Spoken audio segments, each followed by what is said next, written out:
Cynthia, are you okay? Tears welled up in my husband's eyes as he spoke to me. I had suddenly developed severe stomach pain right after eating the beef stew made by Olivia and was rushed to the hospital. In the hospital room, my husband showed me a video. What is this? Upon seeing the video and understanding the situation, I immediately felt an overwhelming nausea and covered my mouth with both hands. This is absolutely unforgivable. The video clearly showed Olivia moving in and out of the toilet while cooking. I am Cynthia, a 25-year-old office worker. My husband Kevin, who is 3 years older than me, and I are about to celebrate our 3rd wedding anniversary. Kevin and I married following his earnest approach, but even after 3 years of marriage, we have not been able to find much time just for the two of us. I got promoted right after getting married and have been extremely busy ever since.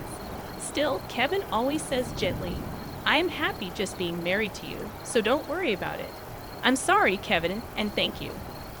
Kevin and I live in a family-oriented condominium. Both of us strongly desire to have children, so we chose this place with the future in mind. Here with Kevin, I'll build a warm family and welcome the children we'll have someday. But my busy schedule never eased, and we couldn't have a child for 3 years.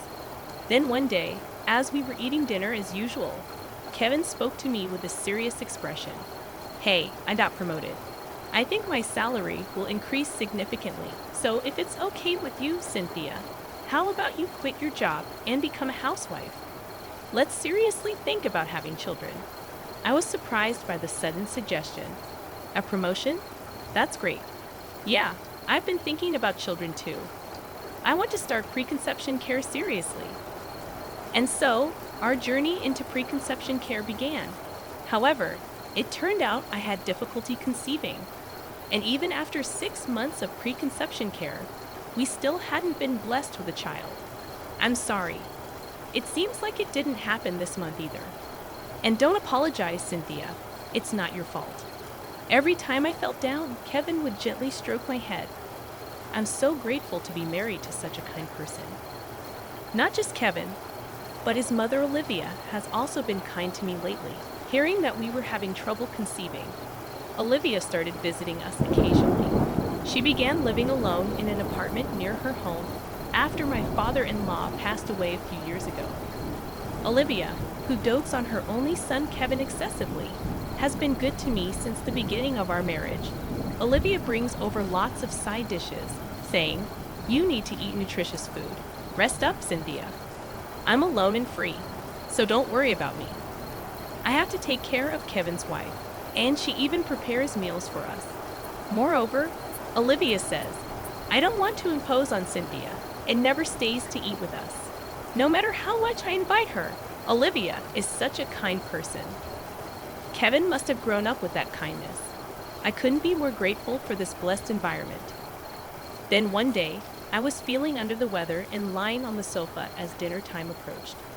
Olivia, having heard about it from Kevin, came over with a worried look, bringing dinner she had prepared. Cynthia, are you okay? This is fried chicken I just made. Kevin hasn't come home from work yet, but I thought I'd bring it over early so you can eat it while it's hot. Wow, really? Thank you. Won't you be with me, Olivia? When I invited her, Olivia shook her head. I already ate at home. I'll go back now, she said and left quickly. I'm happy she's considerate, but I wish we could have a meal together. Maybe I should invite her more firmly next time. While pondering this, I took a bite of the fried chicken Olivia had brought. Instantly, ouch! What I felt was a sharp pain in my cheek, and I let out a small cry. I hurriedly spat out the hard object from my mouth and was shocked at what it was. What is this? Glass? It was a piece of glass about 3 inches in size. Was this in the fried chicken? As my heartbeat quickened, desperately I racked my brain. Did Olivia put it in? No, that can't be. Olivia wouldn't do such a thing. Maybe she broke some dishware nearby, and it got mixed in with the batter. Yes, that must be it. Thinking that the kind Olivia could never do something so malicious, I decided not to worry too much about it, despite feeling a little uneasy. Telling her there was glass in the dish made would surely shock her, so I decided not to mention it to either Olivia or Kevin. A week passed, and my health did not improve. Hearing this, Olivia began bringing over dishes almost daily. However, since then, I frequently found foreign objects in the dishes: hair in the hamburger, bugs in the chili con carne, and it always happened when Olivia brought over dishes just for me before Kevin returned from work. It couldn't be a coincidence, could it? Alarmed, I decided to talk to Kevin.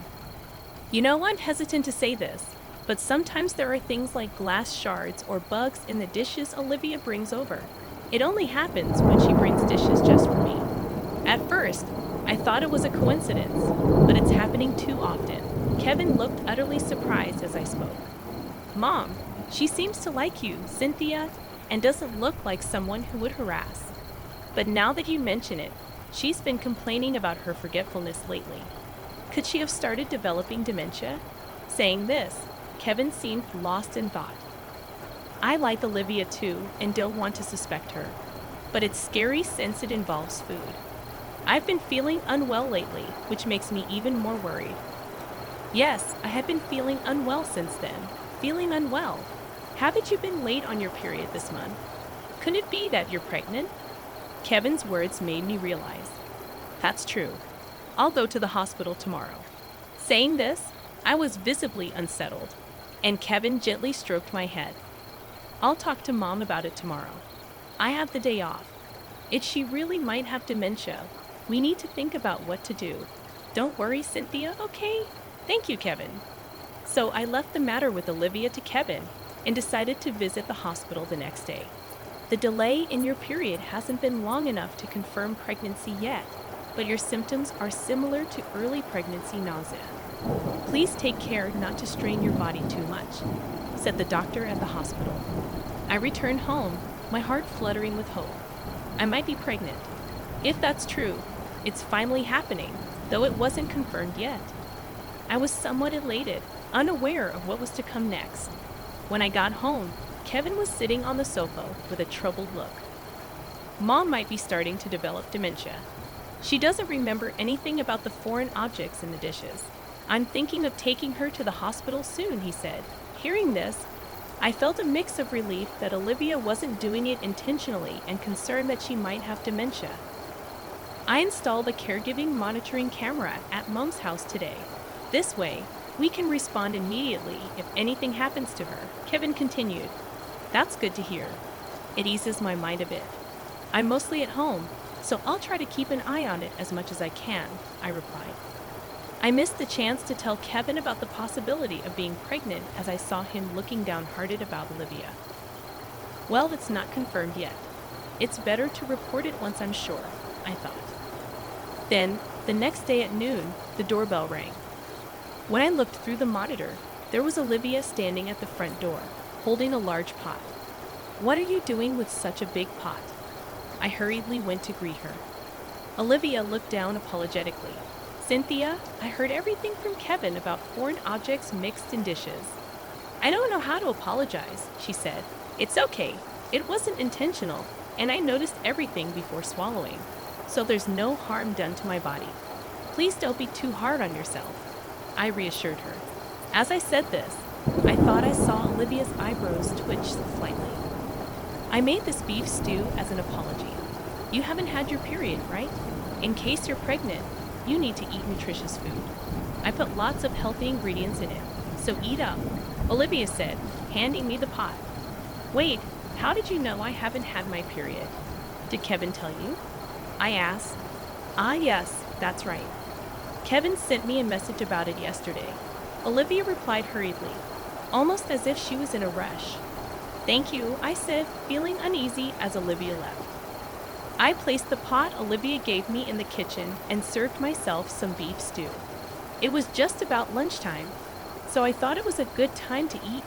As I sat down and tasted the beef stew, I noticed an indescribably unpleasant flavor. What's this?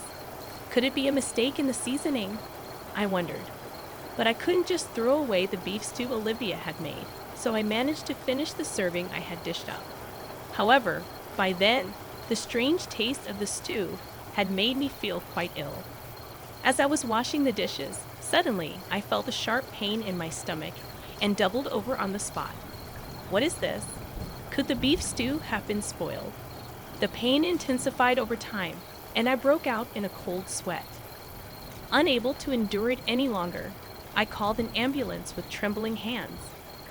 Then I lost consciousness. When I woke up, I saw the stark white ceiling of the hospital. Where am I? Oh, I remember now. My stomach hurt in a daze. I gently rubbed my stomach. It seemed I had already been treated as the pain had subsided. Then, a nurse entered the room. "Oh, you're awake. I'll get the doctor right away," she said with a smile and quickly returned with the doctor. "Cynthia, how are you feeling? Did you eat something bad before the stomach pain started?" A gentle-looking male doctor asked me in a calm tone. "Just before. I ate beef stew made by my mother-in-law, Olivia. It tasted a bit off, so maybe it was spoiled," I replied. As I pondered and spoke, the doctor nodded while listening. "I see. Given your symptoms, it's likely some bacteria got into your stomach, causing the pain. If it was spoiled, that would make sense. You might continue to experience some abdominal pain for a while, but as long as you take your medicine, you can recover at home," the doctor explained. Hearing his words, I felt a little relieved. "I'm relieved it's not serious enough for hospitalization. Please rest quietly here for today. Call us if you need anything," the nurse said before leaving the room. Right after that, the door of the room burst open energetically. "Cynthia, are you okay?" There stood Kevin, panting, his face pale with worry. "Kevin, I'm okay. It seems I ate something bad. They said I can go home if I take the medicine, but I might have to stay here tonight," I explained. Despite telling him it was just food poisoning, Kevin's face remained pale. "Cynthia, what did you eat right before the stomach pain started? You don't need to downplay it for my sake. Please tell me the truth," he pleaded earnestly. Surprised by Kevin's earnest expression, I responded, "Kevin, you're overreacting over a simple case of food poisoning. Olivia brought over some beef stew, but it seems it was spoiled. I thought it tasted strange, but it's my fault for not stopping her. Olivia was just trying to care for me." Kevin took a deep breath to calm himself and sat down on the chair beside the bed. "Cynthia, look at this," he said, taking out a tablet from his bag and showing me the screen. It was a video of Olivia's house. "This is it, the monitoring camera you set up at Olivia's place?" I asked, and Kevin nodded. "Exactly. It's a recording from a few hours ago, when Mom was making the beef stew she brought to you," Kevin explained. Sure enough, Olivia was seen in her kitchen preparing beef stew. There was nothing unusual at first glance. After finishing, Olivia untied her apron and went into the bathroom. "Kevin, what is this supposed to mean?" I asked, bewildered. Just as I was about to ask, what appeared next on the screen left me speechless. Olivia came back from the bathroom holding a plastic container, then went back into the bathroom again. A few minutes later, she emerged and poured the contents of the container into the stew pot. So the beef stew had Olivia's waste mixed into it. No, can it be? I felt a sudden surge of nausea and covered my mouth with both hands. My heart raced with disgust, and I couldn't stop trembling. On the screen, Olivia was mixing something while stirring the pot with a ladle. I listened closely to her words and froze in horror. Won't allow a child. I won't let anyone take Kevin away from me," Olivia muttered with a fierce expression. I was too terrified to speak, only able to shiver. Kevin held me tightly. "I'm sorry, Cynthia. I know this is shocking. When I heard you were staying in the hospital, I went home to get some things and saw Mom's pot in our kitchen. I feared she might have put something strange in it again. When I checked the camera footage, this is what I found." Kevin spoke in a quivering voice. "This can't be brushed off as forgetfulness. It's clearly malicious," I whispered, and Kevin apologized deeply. "I'm so sorry, Cynthia. I understand if you want a divorce after this." "I'm so sorry for what my mom did," he said, shocked. I shook my head in disbelief. "Stop it, Kevin. It's not your fault," I spoke in a panic. The door to the hospital room opened with a noise. "Kevin, what are you doing?" came Olivia's voice, voicing her surprise as she entered the hospital room. Olivia, the Olivia I had adored until just a moment ago, now seemed so terrifying. I was so scared of Olivia that I couldn't utter a word. Meanwhile, Kevin, without hesitation, approached Olivia as soon as he saw her. "Mom, what have you done?" He grabbed Olivia's shoulders and shouted loudly. Startled by the sudden confrontation, Olivia's eyes widened. "What? What are you talking about? What did I do?" she exclaimed, shocked. "Don't play dumb. What did you feed Cynthia?" Kevin's words were firm. Olivia's expression twitched. "Oh no, did I make something strange again? I'm sorry, Cynthia. I'm becoming forgetful lately." Olivia tried to pass it off with a smile. However, Kevin thrust the tablet screen in front of Olivia. "It's all recorded here, Mom. Why? Why did you do this?" Kevin confronted Olivia with a voice deep with anger. Unable to say anything in return, Olivia just looked down silently. "Olivia, did you do all that on purpose?" I managed to ask with a trembling voice. Olivia then glared at me with hatred. "Yes, it was on purpose. I thought you might be pregnant after hearing about your continued illness. A child with Kevin. I could never allow that." Olivia's face was filled with malice, but I didn't back down. "After being so kind to me all this time, why suddenly? If I did something wrong, please tell me," I said, gripping the sheets tightly. Olivia sneered at my desperate expression. "Oh, Cynthia, I never liked you. I resented you for taking away my precious only son, but I had to be kind to avoid being disliked by Kevin." Olivia's words sent chills down my spine. But enough was enough. I had always believed in Olivia. I loved her, convinced she wasn't the kind of person to be malicious. But now enough is enough. I felt something inside me go cold. Olivia's revelation shook me to my core. Kevin seemed too drained to be angry anymore. I addressed Olivia with a cold voice, cutting through the air with sternness. "Olivia, what you did is a crime. Deliberately contaminating food and planting a listening device in someone's house. Once I recover, I will pursue legal action. Don't think you can get away with this," I declared, surprisingly calm amidst the turmoil of emotions.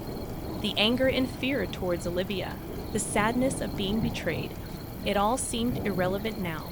"I feel nothing towards you anymore. Right now, all I want is to be away from someone like you as soon as possible.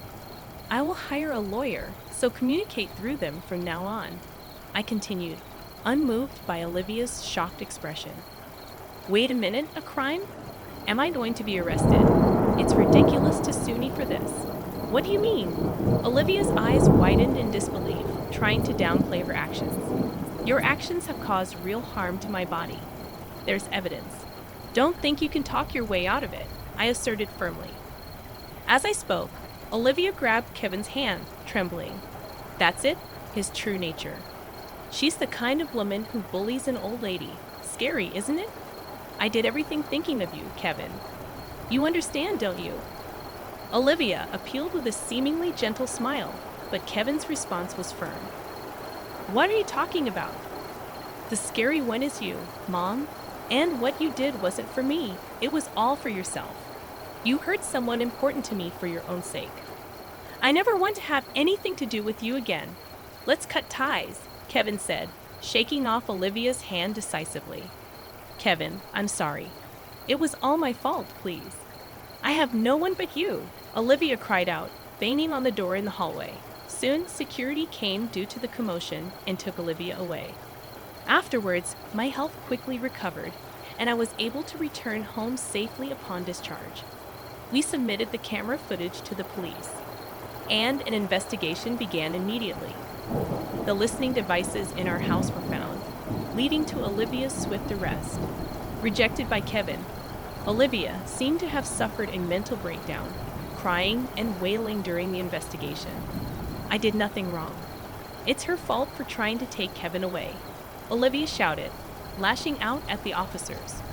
Demanding compensation from Olivia, we made her pay a lump sum to cover the damages. Olivia incurred debts and now works in physical labor as a live-in worker, reportedly spending her days working hard and crying alone in her apartment. I told Kevin he didn't need to force himself to legally disassociate from Olivia, but he said, I always knew she had trouble letting go, but I never realized she was so obsessively attached. Now that I know Mom's true nature, I'm afraid to remain in a parent-child relationship with her. He immediately proceeded with the disownement process. A month later, it turned out I was pregnant. Both the baby and I were healthy and developing well. Kevin and I cried with joy and promised each other, let's build a warm family from now on. I want to create a bright future with Kevin and our baby. My husband suddenly starts ranting about how he refuses to be the breadwinner for a housewife, spouting things that make no sense. Before I know it, he's packing up my belongings. What are you doing? I ask, bewildered. I'm asking you to leave this house until you realize what you've done, he replies coldly. What? I can barely process his words. My name is Mary, a 27-year-old office worker. I recently landed my dream job at a cosmetics company and threw myself into my work with enthusiasm. My dedication paid off. I received excellent feedback from my boss and earned a promotion. For someone my age, my salary is pretty impressive. I've been married to my husband Tom for a year. We're the same age, but he earns less than I do. It doesn't bother me, but I've come to realize that it's a sensitive issue for him. Tom never brings it up directly, but whenever our conversations drift towards work, he quickly changes the subject. I think it reminds him that his salary is lower than mine. He often seems unmotivated about his job, saying, I don't have a great job, so I've learned to avoid talking about my work too much at home. Despite this, Tom does his share of the housework and is great at cooking and cleaning. He has a gentle nature and we communicate well, so I've always felt that we're a strong couple. But now I'm beginning to wonder if I was the only one who felt that way. One day, I wasn't feeling well and experienced severe nausea. Concerned, I went to the hospital and found out I was pregnant. Excited, I immediately shared the news with my husband. He was overjoyed, and seeing his happiness made me even more thrilled.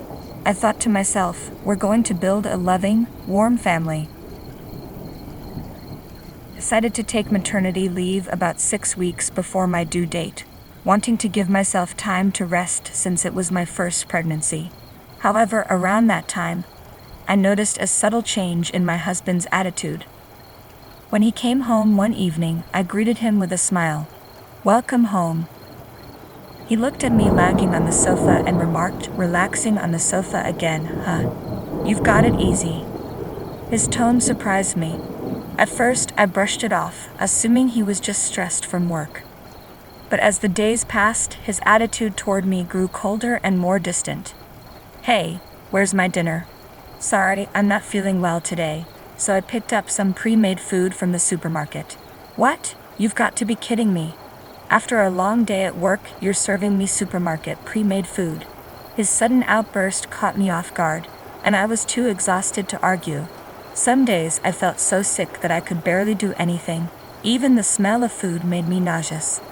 On one of those days, I sent my husband a message explaining how I was feeling and asked if he could either cook for himself or grab something to eat.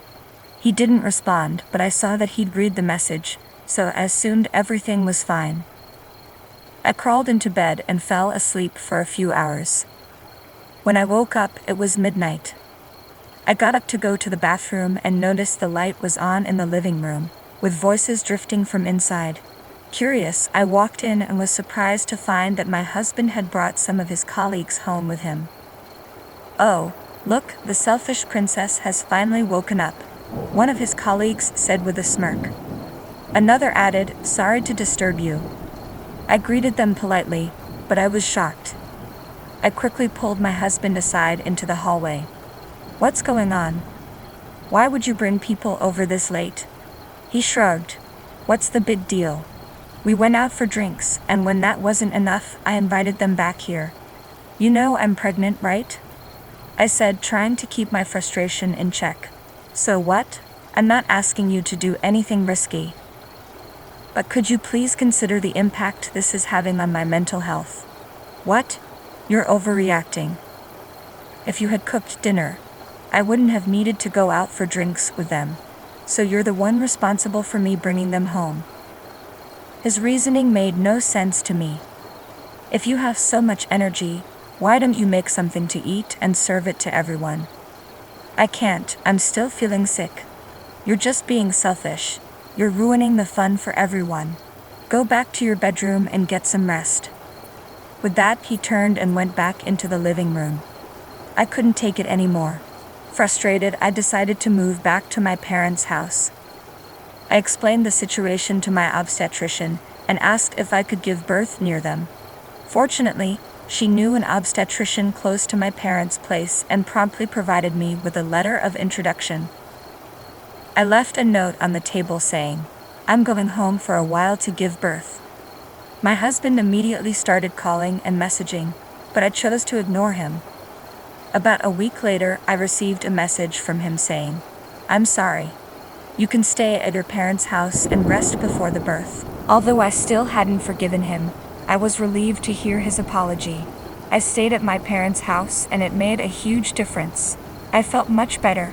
My nausea subsided and my appetite returned. After that, I gave birth to a healthy baby girl. My parents were thrilled to welcome their granddaughter, and my husband came to the hospital as well. He was overjoyed to hold our daughter, exclaiming, "She's so cute," and showed genuine concern for my health. I felt relieved, thinking that he had returned to his caring and gentle self. Once I recovered, I spent about 2 weeks at my parents' house before moving back to the home I shared with my husband. When I returned, he eagerly took on the task of feeding our daughter after work.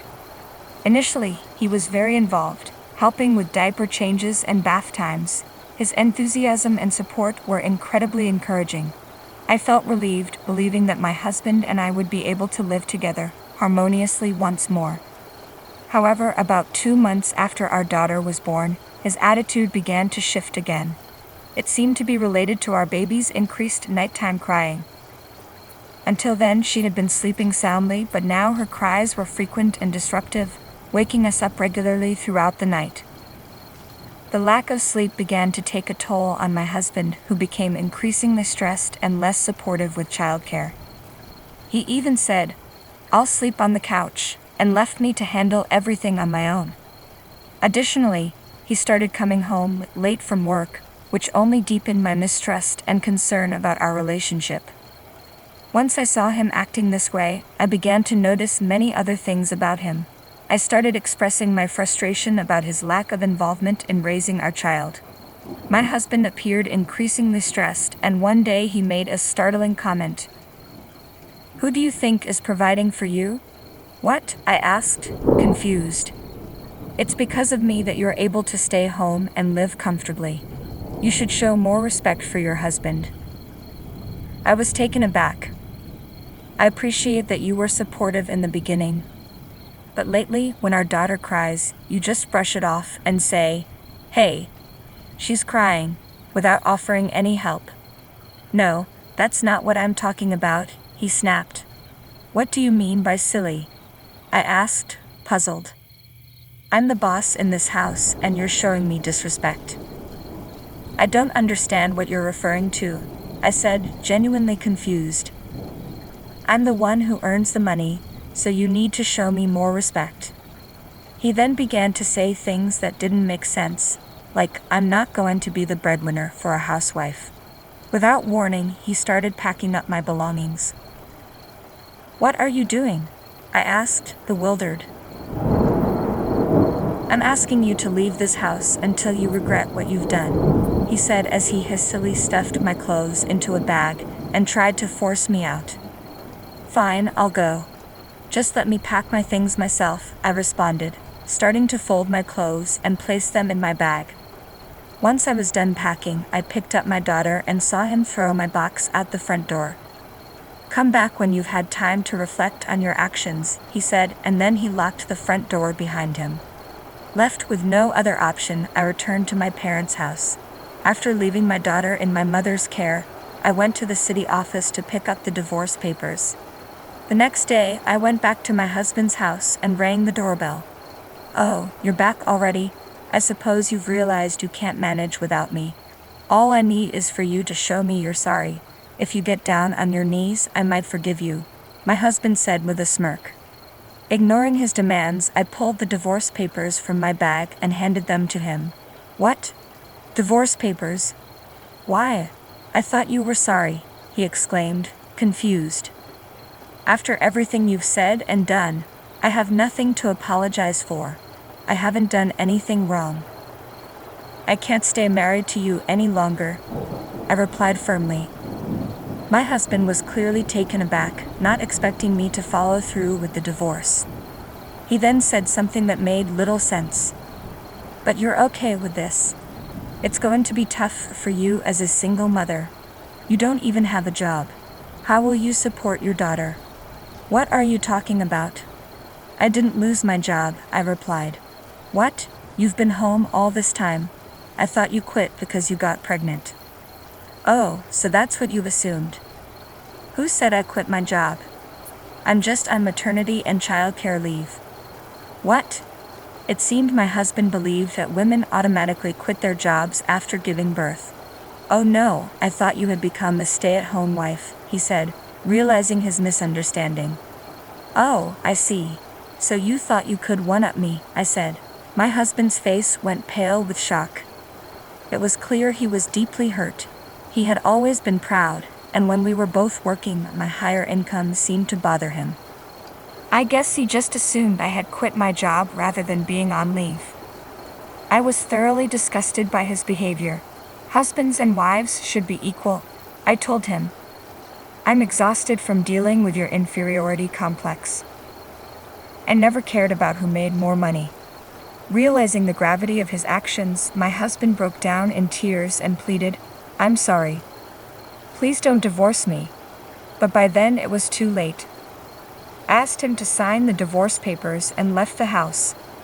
We later finalized the divorce through our lawyers. I had recorded my ex-husband's verbal abuse as a precaution, so I was able to use it as evidence to secure alimony for the harassment I endured. Without my income, he couldn't afford the rent on our apartment, so he had to move to a cheaper place. Interestingly, when he brought his colleagues over that night, they had no idea I was pregnant. When they saw my belly, they were all taken aback. After our divorce, rumors spread at his workplace that he'd been dumped by his wife. My ex-husband must be feeling a lot of shame now, and he totally deserves it. Meanwhile, I took maternity leave and returned to work, now living at my parents' house. They've been incredibly supportive as I balance work and raising my child. Although my marriage didn't work out, I'm happier than ever thanks to the fulfilling work I love and the joy on my daughter's face.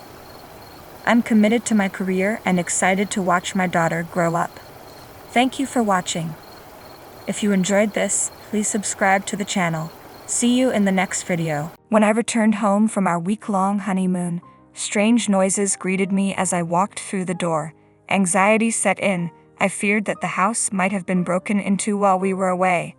Did you hear that? Maybe there's someone inside. Should we call the police? I asked my husband, but he dismissed my concerns with a calm, "It's all right." He strode into the house, and I hurried after him, my heart racing. To my relief, it wasn't burglars but my mother-in-law Kelly and my sister-in-law Jo. They were inside, seemingly at ease. I was puzzled, wondering why they were there. Apparently, they had volunteered to look after the house while we were gone, and my husband had given them a key. I had assumed they would leave once we returned.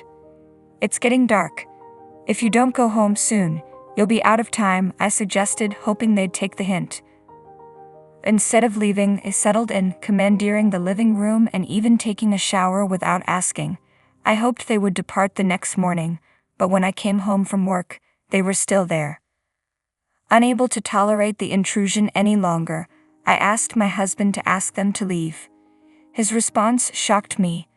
We all live together now, so if you don't like it, you can leave. He was suggesting that I move out instead. I packed a few essentials and left with just a carry-on. My name is Izzy. I'm a 29-year-old magazine editor. 3 years ago, I met my current husband Alex, through a friend. Prior to him, I had little relationship experience, but I was drawn to his decisive and dependable nature. He expressed his love first and after 3 years of dating proposed. We married, and while searching for a new home and wedding venue, Alex's reliability made everything run smoothly. I enjoyed our life together in the new house. But my mother-in-law Kelly and sister-in-law Jo were a constant source of stress. My father-in-law had passed away a decade ago, leaving Alex's family as just Kelly and 27-year-old Jo. I had minimal contact with them before our marriage and hoped to maintain a polite distance. However, after the wedding, their presence became increasingly intrusive. Kelly began calling almost daily, demanding more money. "Can you increase my allowance? I can't live decently on what you give me. Just $200 more would be enough," she pleaded. I told her to ask Alex, as he was in charge of finances. She accused me of being extravagant and warned me that not taking care of my in-laws would bring bad karma. Despite my attempts to redirect her to Alex, she blamed me for her financial troubles. Kelly also insisted that I visit her more often, help with chores, and send her favorite foods monthly. While Kelly harangued me over the phone, Jo started showing up unannounced, adding to my stress. While I was cooking dinner, Kelly frequently dropped by unannounced, saying things like, "I was in the neighborhood, so I thought I'd pop in. Is dinner ready yet? I'm starving. Hurry up." She would make herself comfortable on the sofa, waiting for me to finish cooking, and then leave after eating. Despite my repeated requests for her to give me notice before visiting and to come less often, she always brushed off my concerns. "Don't worry about it, I'm just stopping by. Just feed me whatever," she'd say dismissively. I tried to address the issue with Alex, and he did speak to both Kelly and Jo about their behavior. Despite this, I didn't feel it was appropriate to be too harsh with them, given that Jo was Alex's sister. 6 months into our marriage, Alex and I finally went on our long-awaited honeymoon in Europe, which had been postponed due to our busy schedules. We enjoyed every moment, unwinding and escaping from daily stress. However, when we returned home after a smooth week-long trip, we were greeted by strange noises coming from inside the house. Panic set in as I wondered if we were dealing with a burglary. "Did you hear that? Maybe there's someone in the house. Shouldn't we call the police?" I asked Alex, but he didn't seem concerned at all. "It's all right," he said calmly, walking into the house as if nothing was wrong. I quickly followed Alex into the house and was relieved to find Kelly and Jo instead of burglars. However, I was puzzled about why they were there. "Oh, you're back. Did you bring me a souvenir? The bracelet I asked for? Did you get it?" Kelly asked, clearly expecting something. "Of course not, it was too expensive," she replied when I said I hadn't. While the three of them chatted away happily, I couldn't help but wonder about their presence. Why are you guys here?" I asked. Kelly looked at me with a hint of annoyance. "Are you saying our presence is a nuisance? An empty house is an easy target for burglars while you were on vacation. We went out of our way to protect it, so you should be grateful." Apparently, they had offered to watch the house while we were away, and Alex had given them the key. I had told Alex that he should have discussed this with me first. He replied that he hadn't had time because they had approached him at the last minute. What was done, so I tried to accept that the house was safe thanks to their efforts. As I looked around, however, I saw the extent of the mess they had left. Every room was cluttered with their belongings. Jo's clothes were crammed into the closet, with the overflow strewn across the floor. In the living room, clothes, bags, remote controls, comic books, and other items were scattered everywhere, not just on the table but also on the floor. After a long flight, I was exhausted and frustrated by the thought of cleaning up all this mess. That wasn't the only issue at hand. I had hoped that once we arrived home, Kelly and Jo would leave, but they didn't. "It's going to be dark soon. If you don't go home now, you'll be stuck here," I said, trying to be polite. "Why don't you let us take it easy today?" Kelly responded. Not only did they refuse to leave, but they also took over the living room and started taking showers without asking. They had completely made themselves at home. Expected them to leave the next morning, but there was no sign of them moving out. When I came home from work, they were still there. I told them it was time for them to go. We're family. You don't have to worry about us. Just pretend we're not here, they insisted. Despite their insistence that I ignore their presence, I was the one who ended up cooking, cleaning, and doing the laundry. I felt overwhelmed and frustrated. If I didn't take action, they seemed ready to stay as long as they wanted. I decided I needed to ask Alex to intervene and ask them to leave. As I was tidying up my room, I noticed that one of my limited edition perfumes, worth over $300 and no longer available for sale, was missing. I had been using it sparingly. Panic set in and I asked Kelly if she had seen it, but she claimed she didn't even know I had perfume. When I questioned Jo, she pulled out the bottle from her bag and handed it to me. To my dismay, it was nearly empty. I had been careful with my limited edition perfume, and there was still more than 6% left. When I confronted Jo about the missing perfume, she simply said, "It smells nice, doesn't it?"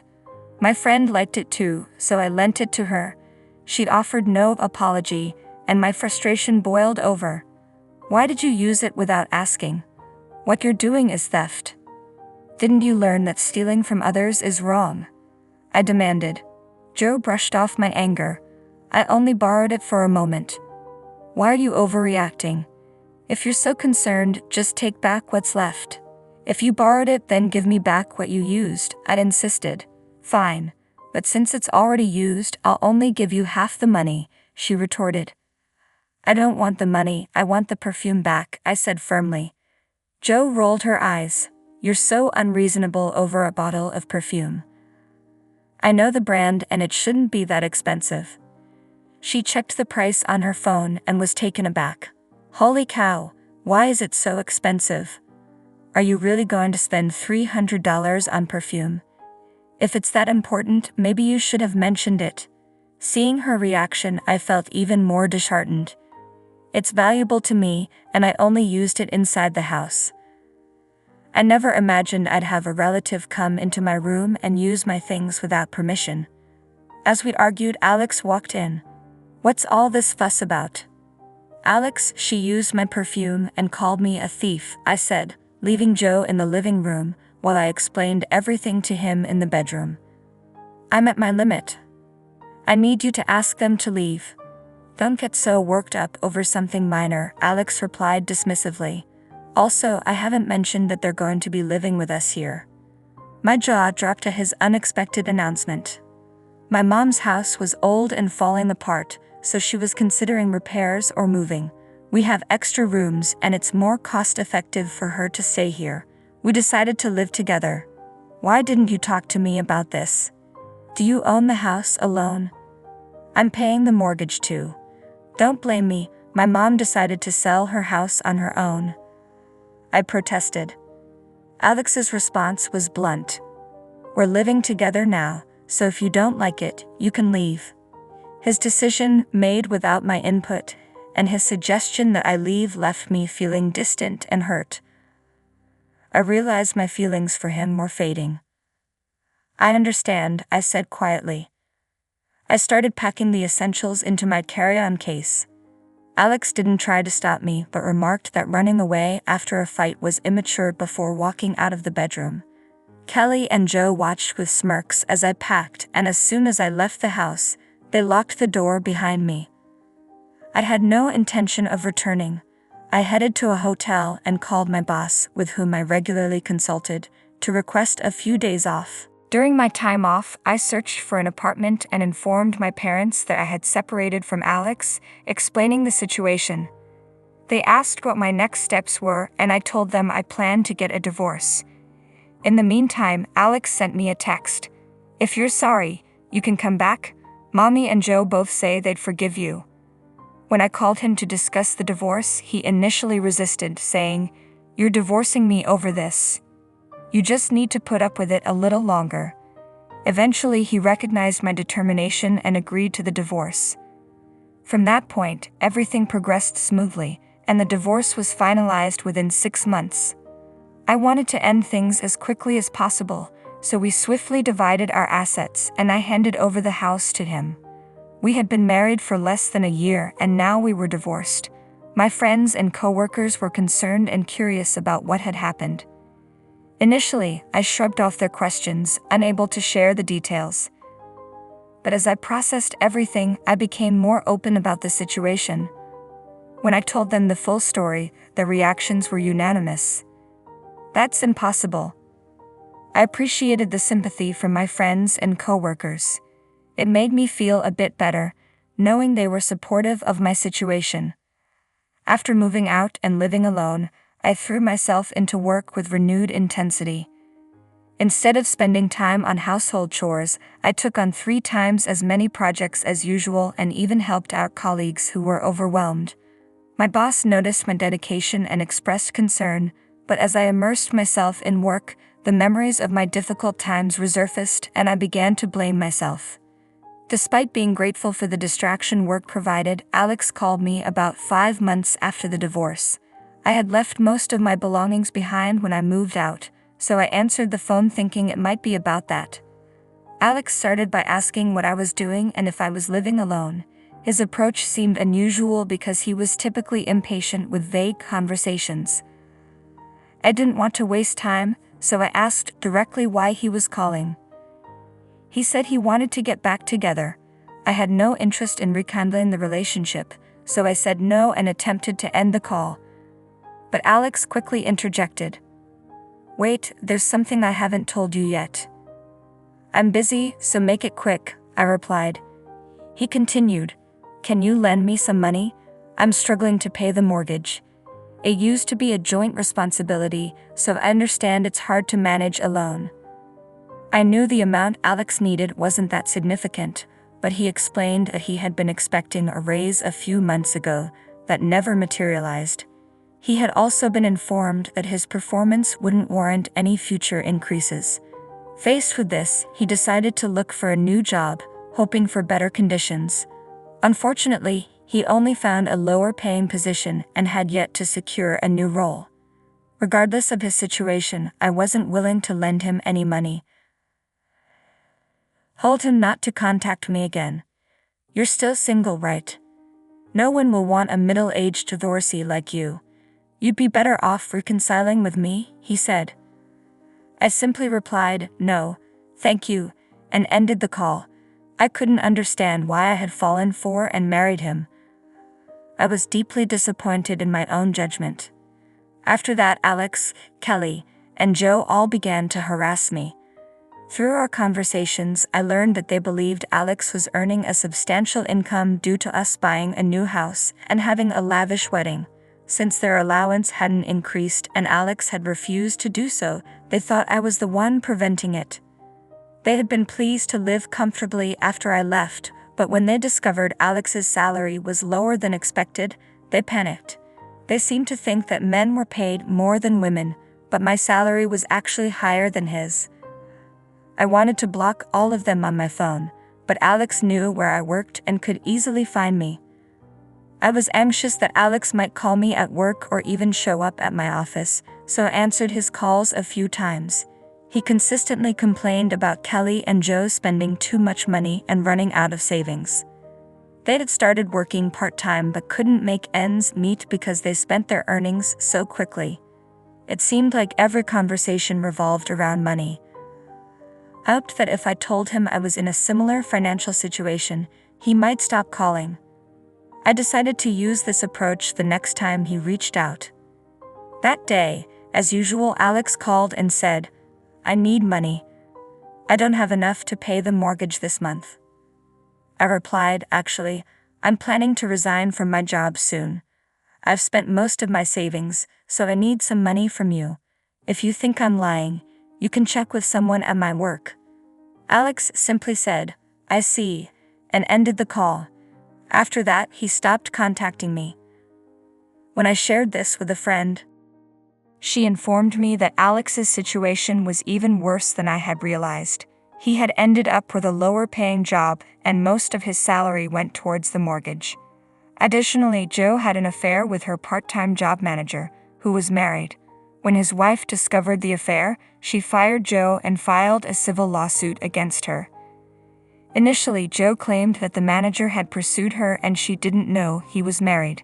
However, text exchanges revealed she was aware of his wife's pregnancy and still pursued him. The manager and his wife divorced, and Joe faced a substantial compensation claim. Joe's affair and subsequent lawsuit led to her losing both her job and her friends. Alex's family ended up covering the mortgage and the debt from the lawsuit, effectively living in a cycle of debt.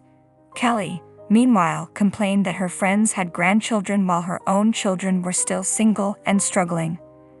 Alex often lamented to his friend about his daily arguments with Kelly, his current single status, and how women no longer showed interest in him. He had lost weight and looked disheveled, aging far beyond his years. His friend rolled her eyes at his complaints. Had shared the reasons for my divorce with many people, and now this friend was the only one Alex had left to confide in. She was the one who introduced us and felt a sense of responsibility for how things turned out. Although she found his constant drama oddly intriguing, she stayed in touch with him to keep him away from me. As for me, I recently launched a web magazine with a university friend. I left my previous job and invested most of my savings into the startup. Though it's a small venture and I handle many tasks on my own, I am thrilled by the new challenges. Where I once felt daunted by new beginnings, I now manage them with confidence, having grown from past obstacles. I've also started a new relationship with someone I met at work. He respects my feelings and supports me, helping me realize that Alex was not a decisive leader but simply selfish. For a while after my divorce, I doubted that I would ever marry or date again. Now I am able to think positively and cherish the new happiness in my life. You already had the divorce papers ready? How's that? I scared you, didn't I? Because I'm ready for this at any time. So you better cool down and reflect on what you just said. With that, my husband Lance got up and went into his room. My name is Alice, a 28-year-old office worker. I married Lance a year ago after meeting him on a blind date. He pursued me, and after a year and a half of dating, we decided to tie the knot. In hindsight, it may have been too soon, but I had always vaguely envisioned getting married and starting a family by the time I was 30, so I accepted his proposal. But I quickly realized that I should have been more cautious about such life-changing decisions. The first red flag came when Lance abruptly announced he was changing jobs right after we got married. "I'm changing jobs," he said, completely out of the blue. "Why so suddenly?" I asked, trying to understand his reasoning. "Because I can't show my full potential there," he replied confidently. I was taken aback, wondering what he meant. He informed me that he had already submitted his resignation and would be leaving his job at the end of the month. Although he was able to secure a new position, the salary was significantly lower than what he had been earning before. At the time, I thought it would be okay since I was also working, but then came the next surprise. Lance started pressuring me to quit my job. If Lance's new salary had been sufficient to cover our living expenses, I might have considered it, but with his recent job change and reduced income, quitting my job would have left us in a precarious financial situation. Despite Lance's assurances that his salary would soon increase, there was no clear timeline for when that would happen. Without my income, we wouldn't be able to save any money, and we'd struggle to cover basic expenses like rent and car maintenance. So I told Lance, "I won't quit my job until your salary goes up." Lance seemed to agree, but he kept asking me to quit, bringing it up repeatedly. Each time, I gave him the same response. A year into our marriage, his salary still hadn't increased, yet he continued to ask, "When are you going to quit?" I was tempted to sarcastically say, "Now," but I couldn't, not yet. If he wanted me to quit so badly, he needed to focus on earning more. Instead, he should concentrate on his work rather than persistently pressuring me. I began to wonder why Lance was so eager for me to quit my job, and eventually, I realized it. Lance wanted me to take care of his mother, Sarah. Whenever we visited my in-laws, Lance would say, "I just want to make things easier for you, Mom," and Sarah would respond, "Thank you, Lance. That's very kind of you." Lance would then glance at me, silently pressuring me to quit my job. He claimed his mother needed care, but the truth was Sarah wasn't ill at all. She was healthy, active and financially independent, earning enough from her part-time job to enjoy her hobbies and social life. She didn't need my help at all. If I were Sarah, I'd be insulted by the notion that I needed to be taken care of when I was perfectly capable of taking care of myself. But Lance still insists that I should take care of his mother, Sarah. Oh, if only one of us were home during the day, we could check on Mom every day, Lance blurts out, clearly expecting me to be that person. It's tiresome to keep hearing this, but I finally ask, Sarah is in perfect health. What exactly do you want me to do? There's plenty you could do, Lance responds, almost as if it's obvious. You could help with the housework, run errands for her, there's always something that needs doing. But Sarah has a part-time job and spends a lot of time socializing with her friends. She's not even home most of the day, I point out. Even if Mom's not home, you could still do the housework, couldn't you? He counters. What? Is he serious? So, you want me to be her housekeeper?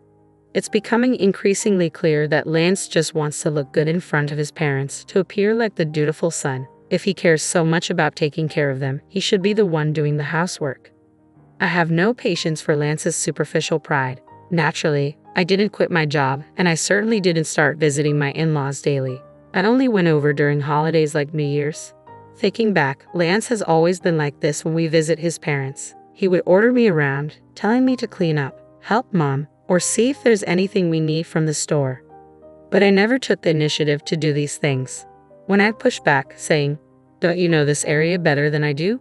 You should go to the store," he would always reply, "It doesn't count if I do it." What does that even mean? I'm starting to realize that it's not about caring for his parents at all. Lance just wants to boss me around to make himself feel good by appearing like the ideal son. Is he really more concerned with looking good than with actually caring about me? That's how I'm beginning to see him. When I boldly asked him, "Why don't you try helping out or quit your job to take care of your own mother?" Lance looked visibly uncomfortable, his face twisting in disgust. "That's not something I'm supposed to do," he retorted. "I'm giving you these instructions so that my mom will see you as a considerate and useful wife. You should appreciate how kind I am to you." So, in other words, he wants to dump all the inconvenient responsibilities on me while pretending he's doing something extraordinary. Well, I'm not your servant, your slave, or anything else. I certainly don't deserve to be belittled or treated like this in front of my in-laws. If Lance keeps making these unreasonable demands, I won't stay silent. I'll push back. But Lance remained the same, never changing his stance. He kept asking, "When are you going to quit your job?" And every time we visited his parents, he would order me around just like before. I had reached the end of my patience, so I decided it was time to have a serious conversation with my husband. "What do you mean, talk?" he asked, clearly annoyed. "I think we need to talk about our future," I replied. "Huh? What are you even trying to say?" he scoffed. "I'm honestly fed up, Lance. I'm fed up with you constantly asking me when I'm going to quit my job and pressuring me to take care of your mother." "Why are you fed up with that? You're my wife, and it's your duty to take care of your husband's parents," he shot back as if it were the most obvious thing in the world. "Don't you think that's a huge burden on me? Isn't it your responsibility as her biological child to help with the housework and care for your own parents?" I asked, trying to make him see reason. "No way," Lance snapped. "It's the wife's duty to do that. Are you really the kind of person who doesn't care about her family? I'm disappointed you'd even say such a thing." "Then let me ask you this," I countered. "How have you been taking care of my parents? If I asked you to take care of them, would you do it?" Lance looked at me blankly. "What are you saying? Why should a husband take care of his wife's parents?" "So that means you haven't been and won't take care of my parents?" I asked, feeling my frustration growing. "The husband's parents and the wife's parents are completely different," he replied, as if that explained everything. "What difference does it make? I don't understand," I said, exasperated. "I can't believe you're this clueless," Lance sneered. "It's like I'm talking to my old boss or something." "What are you trying to say?" I pressed. "I'm saying the husband's parents should always come first. The wife's parents should be your responsibility," he declared, as if it were the most natural thing in the world. "What they?" So, in Lance's mind, the only family that matters is the one he's biologically related to. "I'm so disgusted by you," I snapped. "I'm not going to your parents' house anymore." "Huh? Why would you do that?" Lance asked, clearly taken aback. "Enough is enough. I'm tired of this," I retorted, my frustration boiling over. No way. How dare you talk back like that? Lance shot back, his voice rising. My mom was right. What do you mean, your mom was right? I asked, my stomach sinking. She said you're a badly behaved wife, Lance sneered. That's why she gave me this. With that, he pulled a piece of paper out of his bag. It was divorce papers. What? You already had the divorce papers ready? I asked, shocked. Lance looked disturbingly proud of himself. How's that? I scared you, didn't I? I'm ready for this at any time, he said smugly, so you better cool down and reflect on what you just said. With that, Lance got up and went into his room, leaving me standing there in disbelief. No way. Why is Lance so selfish? And that triumphant look on his face, it's as if he thinks these divorce papers are some kind of weapon to make me submit to his will. The fact that Sarah had prepared the divorce papers made everything even clearer. Lance is nothing more than a mama's boy, eager to do whatever Sarah says while trying to boss me around. You've got to be kidding me. There's no way I'm letting Lance control me like this. Does he not realize that by pulling a stunt like this, he's already ended our marriage? His complete lack of common sense only makes me more determined. Lance had already filled out the divorce papers and handed them to me with the witness section signed by Sarah and his friends. It was obvious he was just waiting for me to fall in line. But instead, the next day, after Lance left for work, I filled out the rest of the divorce papers and submitted them to the city office. Just to be safe, I'd also filed a notice of non-acceptance of the marriage certificate, ensuring that there would be no way to reverse this decision. I called my parents to explain the situation because I knew Lance, who had given me the divorce papers as a threat, might try to file the marriage certificate on his own if he found out I had already submitted the divorce papers. My parents were shocked that I had gone through with the divorce so quickly, but were even more outraged by Lance's behavior. They immediately offered to help me move my belongings. I took a paid leave and had my parents come over while Lance was at work. Together, we moved everything out to my parents' house. I decided to stay with them for a while, and for the first time in a long time, I felt a sense of comfort and peace. Looking back, Lance never did any housework. I was the one cooking dinner after a full day at work, cleaning, and doing laundry on my days off. On top of all that, he expected me to take care of his parents, which was simply unreasonable. That night, my phone rang. It was Lance, who must have just returned home. Hello? Hey, where are you right now? Lance demanded. I'm at my parents' house, I replied calmly. What? Why the hell would you go back to your parents' house without my permission? And where's all your stuff? Don't tell me you're staying there overnight. He sounded panicked. I almost laughed. How could he not realize I had taken most of my belongings with me? The fact that he thought I was just staying overnight spoke volumes about his selfishness. I moved out, I stated firmly. I'm not coming back. Huh? What the hell are you talking about? Come back here and make me some food, Lance demanded, his voice rising in frustration. You could prepare it yourself, I said, and without waiting for a response, I hung up the phone. I knew I couldn't have a rational conversation with Lance about the divorce if he was going to be like this, so I decided to block his number and wait for him to come to me. A week later, Lance finally lost his patience and showed up at my parents' house. But he didn't come alone. He brought his parents with him. All three of them looked grim as they entered the living room. We sat facing each other, 3 against 3. How could you do this? Lance started, his voice laced with indignation. I can't believe you would leave for such a long time without my permission.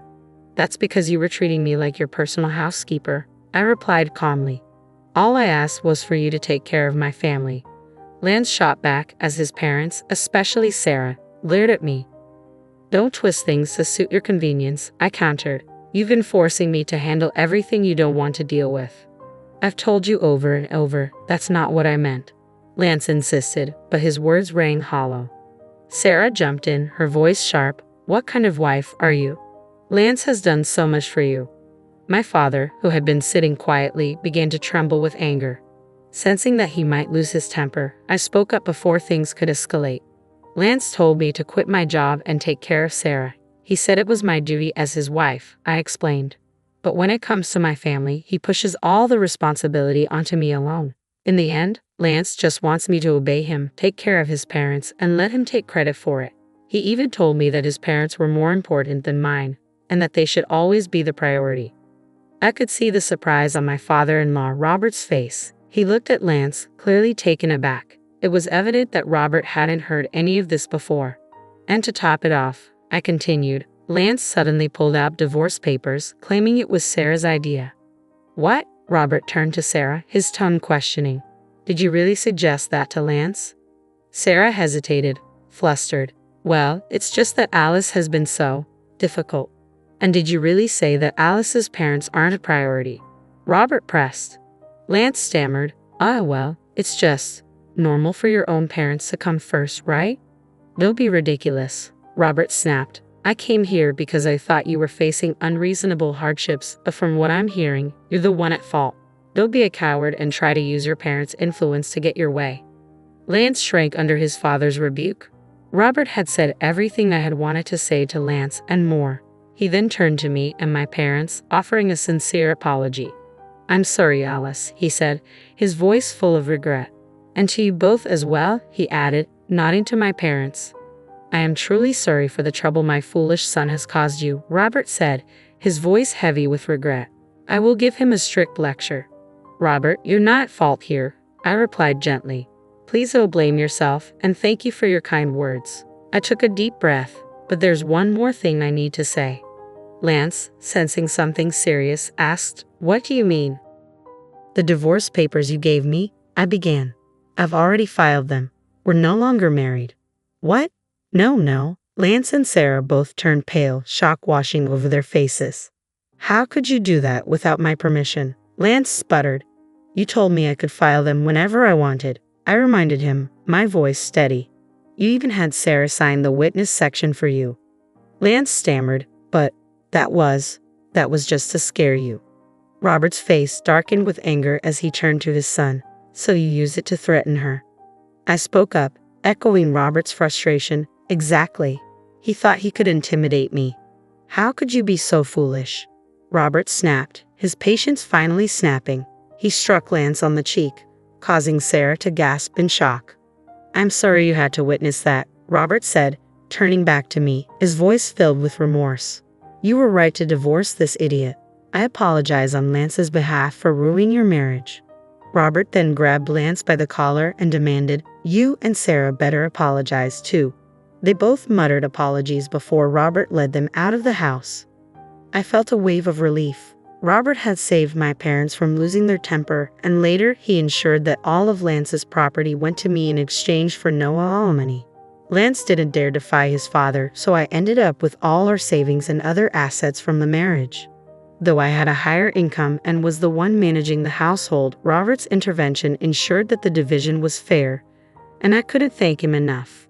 I later heard that Robert was so disgusted with Sarah's involvement that he divorced her as well. Recently, I ran into a former colleague of Lance's who told me that Lance wasn't good at his job and was constantly reprimanded by his boss. Apparently, Lance had quit out of spite and switched jobs. I hadn't known about this, and it only reinforced my belief that Lance had blamed everyone else for his own shortcomings. He wasn't making much money at his new job, so I'm grateful I left him when I did. I've since rented a cozy one-bedroom apartment and have been living comfortably on my own.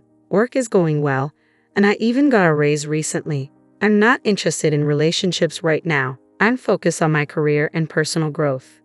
Looking back, it was clear that Lance was more concerned with appearances than with actually improving himself. He could only maintain his dignity at home, but not in the real world. There are so many men like him who think divorce papers can be used as a threat, believing they hold all the power. But that's a huge mistake. I hope anyone in a similar situation finds the strength to break free, just like I did. And I hope Alice finds someone wonderful in the future. Thank you for reading until the end. Please subscribe to our channel and see you in the next video. My name is Erica, and I'm 39 years old. My husband Mark is 6 years my senior, and we've been married for over 15 years. This year, our daughter started high school, which marks a new chapter in our lives. After settling down to raise our child, I started a handmade business. It's been thriving, and I'm increasingly busy with orders. While things seem to be going well professionally, my married life has been a different story. Mark and I met at work, where he was my trainer. His maturity and the 6-year age difference initially attracted me. We started dating, and not long after, I discovered I was pregnant. The unexpected news led us to marry quickly. Due to severe morning sickness and Mark's request, I resigned from my job and became a housewife. As soon as I left work, I was expected to handle chores at my mother-in-law's house, which was just a 5-minute walk from ours. Despite my struggles with morning sickness, I was pressured to help out, as my mother-in-law insisted it was my duty as a wife. My husband and mother-in-law frequently reminded me that, as a wife, I was obligated to handle household tasks and follow my mother-in-law's directives. This constant pressure made me start believing that I had no choice but to comply. Living with a growing child and having quit my job made it hard for me to rely on my own parents for support. Divorce was never a consideration at the time. Fortunately, Mark was kind to our daughter, Nancy, and I managed to endure the situation. However, things changed when Mark's brother married and had a baby boy. My mother-in-law's attitude shifted, and she became critical of Nancy, often lamenting about the lack of a male heir. Mark, worried about his mother's views, began to distance himself from Nancy, who he had once cherished deeply. Mark's family is not involved in business and lives off their vegetable garden and a large backyard. They had land generations ago but gave it up long ago. I couldn't understand why there was such a fixation on heirs, especially with outdated notions about the eldest son and heir. To protect Nancy from hearing these hurtful words, I tried to limit our visits to Mark's parents. During my pregnancy, they called frequently, but after Nancy was born, I often refused their visits. I wanted to focus on my daughter and distance myself from my in-laws' selfish expectations. When I finally reached the end of my patience, I made a decisive change. As soon as my daughter turned 2, I returned to work, despite my husband and mother-in-law's displeasure. Anticipating their resistance, I kept my decision to myself until I had secured a job and enrolled my daughter in daycare. During this time, a friend suggested I try making handmade goods, and what started as a hobby quickly evolved into a passion. I began creating and selling my work, and it gained momentum after a friend admired a piece and wanted to purchase it. Her praise encouraged me, and soon her friends followed suit, spreading the word about my creations. As demand increased, I decided to sell my items online. The orders kept pouring in, and what began as a side job soon became my full-time career as a professional artist. Despite my success, I continued to distance myself from my in-laws. Visits during holidays like Thanksgiving and Christmas were inevitable, though. As my daughter grew older, my mother-in-law began to impose household chores on her, insisting, "She's a girl. It's expected." It was infuriating, but my daughter's calm demeanor helped me keep my composure. Although these visits were infrequent, they were painful to endure. I felt heartbroken watching my daughter quietly do her chores, feeling pity and sadness as I witnessed her comply with my mother-in-law's demands. Meanwhile, my husband enjoyed his time socializing with relatives and siblings, seemingly unaffected by the discomfort I felt. I felt even more miserable as I walked into the house. "Hi there, you must be hungry. I'll make dinner soon," I greeted my daughter when she came home from school. But she seemed different. Her usual cheerfulness was replaced with a sullen expression. She called out to me, but her eyes were distant and troubled. Concerned, I rushed over. "What's wrong? Did something happen at school?" I asked, but she only shook her head silently. My daughter had always been calm, never shedding a tear since starting middle school. I waited patiently, hoping she would open up. Finally, she spoke, her voice trembling. "Dad? What about him?" I prompted, sensing something was deeply troubling her. Her eyes filled with tears. "He was hugging a woman," she said, a tear escaping down her cheek. More followed, and soon her face was streaked with tears. Over time, my husband and I had grown distant, though we remained united for our daughter's sake. Despite our strained relationship, I had hoped he would stay faithful, and I accepted his lack of involvement in housework and childcare.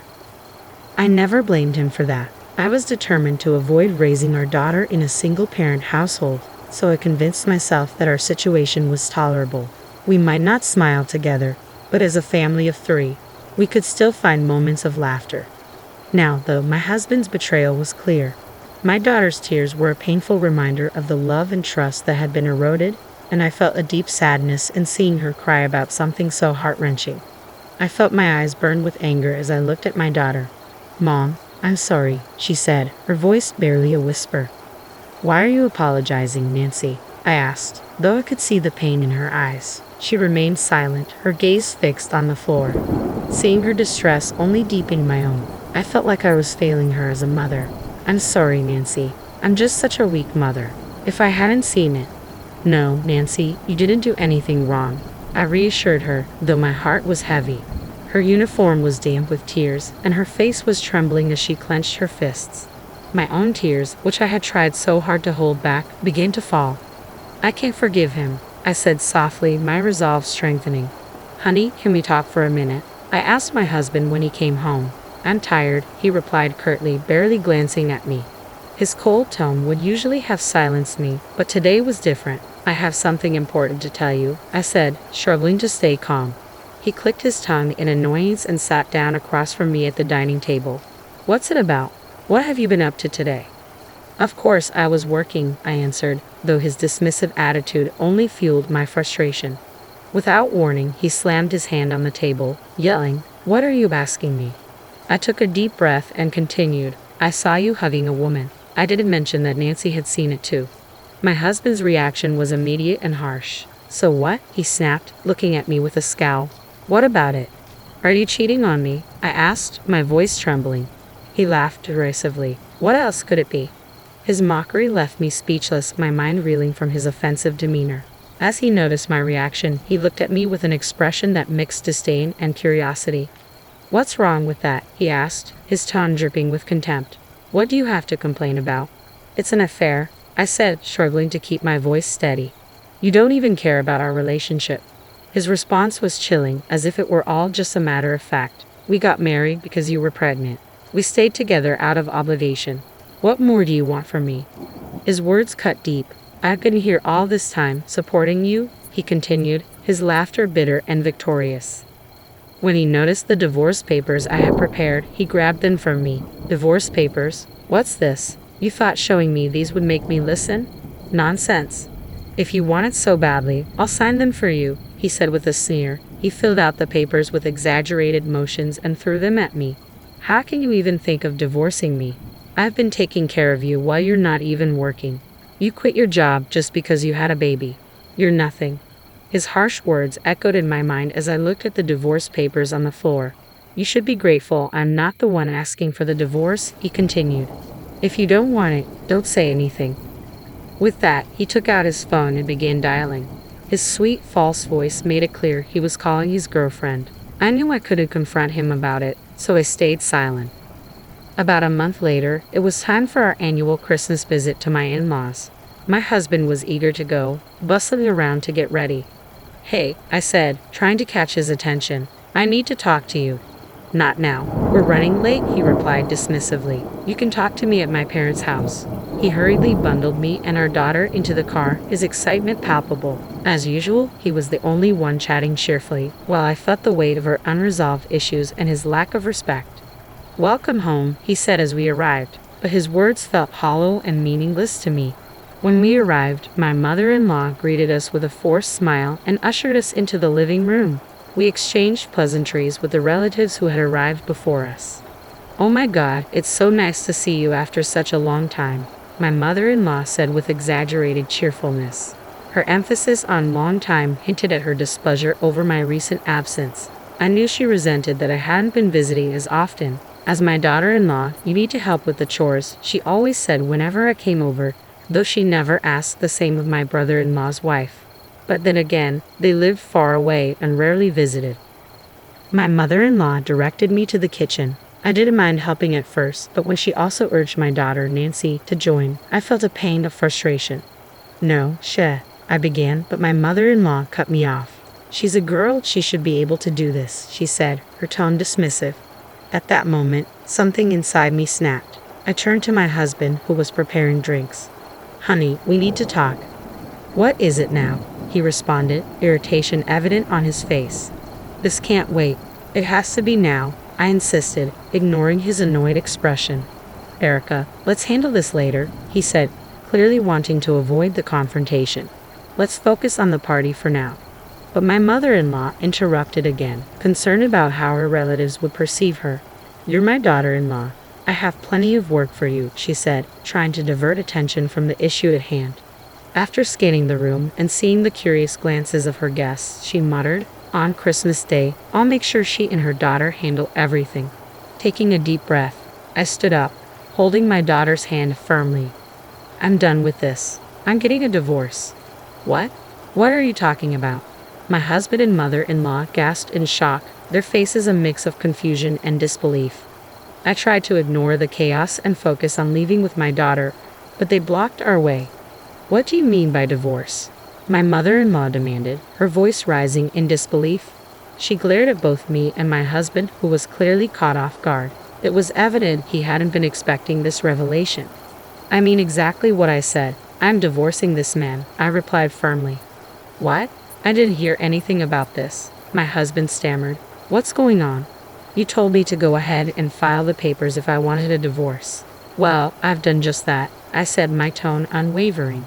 My husband was left speechless, clearly unable to process the situation. His optimism had clearly blinded him to the reality of our marriage. You weren't serious about this, were you? He finally managed to ask. Of course I was serious, I replied. Thank you for the papers. I've already submitted them. And as for why I'm telling you here, look around. This is exactly why. You've avoided any real conversation about this, and now we're facing it.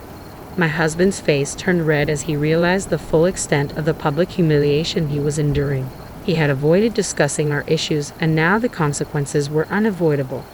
But my mother-in-law wasn't done. What's this about? I can't believe you're divorcing my son. You must have done something wrong, Erica. I looked at her incredulous. How can you be so sure I'm at fault? Your son is trembling, and you still think it's all my fault? My husband was clearly at a loss for words, flustered by the unexpected revelations. My mother-in-law, still in shock, demanded, how am I going to explain this to others? I turned to Nancy, who had been watching the scene unfold. Nancy, why don't you tell them what you saw? Nancy's cold gaze cut through the tension as she spoke. Even though Dad is cheating on Mom. What? My mother-in-law froze, unable to process the new information. My husband, stunned, could only look at Nancy in disbelief. Why? Nancy asked, her voice trembling. I saw you hugging another woman. What? My husband stammered, clearly caught off guard. It's okay, Nancy, I said gently, though I could see the disgust in her eyes. She no longer wanted anything to do with her father, and it broke my heart a little. I wondered if I should have kept her from coming today, even though she'd insisted on it. Are we done here? I asked, ready to leave. This is false accusation, my husband suddenly blurted. You have no proof. I'm not divorcing you. His defiance caught me off guard. How can you say that? You've always claimed you never loved me. Is this about maintaining appearances? You don't have any proof, he shouted, stuttering as he tried to defend himself. I calmly reached into my bag and pulled out several photos, scattering them across the floor. Here's your proof, I said. The photos showed him walking hand in hand with a young woman. The evidence was undeniable, and he could no longer deny his actions in front of his extended family. His face turned red as he scrambled to gather the pictures. Why did you? He began, but his voice trailed off. I think you've gone too far, I replied. I never condoned cheating. I had hired a private detective to investigate my husband's behavior. The detective not only followed him but also recorded his conversations with the woman who had spoken freely about my husband's behavior and even made derogatory remarks about me. How did you know that? My husband asked, his face paling.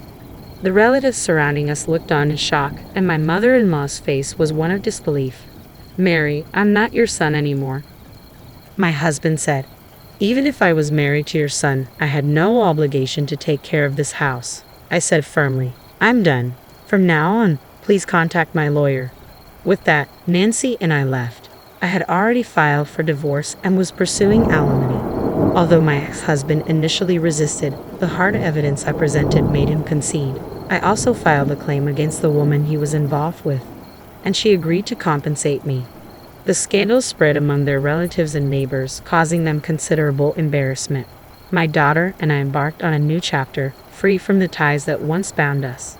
As a handmade artist, my business thrived with an influx of online orders. My daughter informed me that our story had even made its way onto social media. I'm finally free from the constraints of my past. Despite the hardships, I now have the opportunity to do what I want, take care of my daughter, and fully enjoy my life. Oh, my apologies. I mistook that for rummaging through trash, Emma remarked with a victorious grin, oblivious to the fatal error she was about to make. I go by Sally, 32 years young, employed as a seamstress within a bustling TV and film studio. My days are filled with the delicate task of mending costumes, a diverse array ranging from opulent period ensembles to the mundane attire of modern-day dramas. It's my duty to ensure they fit the bill of their era, and the actors who don them, tending to any wear and tear accrued during filming. In my daily routine, I navigate through piles of fabric, maneuvering sewing machines and wielding irons with practiced precision. While my primary responsibility lies in the art of garment repair, my true expertise lies in the craft of sewing. From intricate fixes to crafting creations from scratch, my hands are adept at bringing fabric to life. It's a skill passed down from my mother, a gift I've nurtured since childhood. This profession feels like more than just a job to me, it's a calling. Despite the erratic hours and occasional unreasonable requests, my passion for this work remains unwavering. I harbor hopes of spending a lifetime within these walls, weaving threads of creativity and craftsmanship indefinitely. At this studio, fate intertwined my path with Joe's. He held the responsibility of tending to the needs of the actors, while I diligently worked on costumes. With a mere 3-year age gap between us, our daily interactions cultivated a bond that naturally deepened over time. After 2 years of shared laughter and challenges, amidst our bustling schedules, we took the plunge into matrimony. However, as we embarked on this new chapter together, life threw a curveball. My world was shaken when my mother fell gravely ill and departed unexpectedly, casting a shadow over our joyous occasion and prompting Joe and me to postpone our wedding plans. Originally, our wedding plans were modest, envisioning a simple ceremony in a local church surrounded by close family. However, the unforeseen delay in our nuptials prompted us to reassess our priorities, setting our sights on saving up for a more elaborate celebration and a dream honeymoon. Given the erratic nature of our work schedules, the idea of renting a separate residence solely for sleeping seemed extravagant to us. Thus, in pursuit of our wedding fund, Joe and I made the decision to reside with his mother, Emma, in their family home. Both of us had experienced the loss of a parent early in life, forging a common bond in our shared grief. With my father's absence and Joe's similar experience, concerns for Emma's well-being weighed heavily on our minds. We embarked on this living arrangement with the best intentions, hoping to foster a harmonious relationship with Emma. Little did we know, it would mark the beginning of an unforeseen ordeal. Emma harbored no desire to foster a harmonious relationship with me. To her, I was nothing more than an interloper who had stolen her son's affections. The moment we settled into our new living arrangement, her relentless harassment commenced. Every corner of the house became an opportunity for criticism, each word laced with disdain. If I claimed Sally, she would begin, launching into a tirade about the state of the house and questioning my upbringing with thinly veiled insults. I endured the onslaught, striving to meet her exacting standards, even if it meant my hands cracked and blue from the relentless scrubbing. The demands for cleanliness were unfathomable, with no task too trivial to escape her scrutiny. Whether it was cleaning, laundry, or cooking, any imperfection, no matter how minor, warranted a redo, met with a nonchalant demeanor. As exhaustion set in, her harassment only intensified, each critique chipping away at my resolve. Even when I thought I had completed a task flawlessly, she would unearth some perceived flaw, leaving me to scrub the sink into the early hours of the morning. It became evident that she found fault in everything about me, her disapproval casting a shadow over every aspect of our shared existence. Under Emma's decree, I found myself burdened with the entirety of the household chores. Struggling to juggle my professional obligations alongside the mounting demands of domesticity, I made the difficult decision to transition to remote work. Yet far from alleviating the situation, this only served to intensify Emma's expectations. Each day mirrored a scene from Cinderella's tale, as I toiled ceaselessly over endless tasks. Has the laundry been tended to? The upstairs curtain is in disrepair. See to it. You're quite handy with a needle, aren't you, Sally? Emma's demands echoed incessantly, leaving me little respite even in the midst of urgent work commitments. Apologies, but I have pressing deadlines. Can the curtain not wait until the weekend? I pleaded, hoping for some reprieve. What nonsense. Leaving it as it is could invite gossip from the neighbors. It must be fixed immediately, she retorted sharply, dismissing any notion of delay. Thus my days blurred into a relentless cycle of multitasking, wherein I found myself simultaneously engrossed in work and ensnared by domestic duties. Often, the distinction between the two became increasingly blurred as I toiled well into the night, the chores ceaseless and unforgiving. It became apparent that Emma derived a perverse satisfaction from witnessing my gradual descent into exhaustion. Emma wielded her cruelty like a masterful sadist, inflicting torment upon me with relentless harassment, particularly when Joe was absent during the day. Our dynamic mirrored that of an oppressive owner and a submissive maid, with me bearing the brunt of all household responsibilities. Despite my inner turmoil, pride prevented me from easily confiding in Joe about the extent of my suffering. I persevered, striving to fulfill my designated role, yet the toll on my psyche far outweighed the physical strain of the chores. Occasionally, Emma would extend invitations to neighbors for lunch, transforming these gatherings into excruciating ordeals. Her criticism reached new heights in the presence of others, their conversations dripping with disdain as they disparaged me. She's utterly hopeless as a daughter-in-law. I have to lecture her incessantly. My son may be blind to it, but I'm not fooled. She's simply insufferable and devoid of common sense. Emma's words cut deep, amplified by the chorus of laughter from her guests, who seemed all too eager to join in the ridicule. As I labored through the tasks, their harsh judgments lingered like a heavy weight upon my heart, chipping away at my resilience. Each day felt like a battle against my own sanity, the relentless onslaught of criticism pushing me to the brink. If this continued unabated, I feared I might lose myself entirely to the suffocating grip of despair. But the challenges didn't end with Emma's relentless torment. There was also Joe's older sister, Sarah, aged 38. Sarah resided in a nearby town with her boyfriend, and if I were to sum her up in a single word, it would be stingy. Almost daily, she'd make her way to our house for lunch, likely aiming to save a few pennies. The most frustrating aspect was her habit of dropping by unannounced. Without prior warning, I couldn't prepare her portion of the meal, leaving me scrambling to accommodate her unexpected presence. She'd nonchalantly devour my food and depart without a second thought. For Sarah, possession was synonymous with entitlement. Everything in her possession was hers by default, extending even to items within her parents' home. Just what I needed.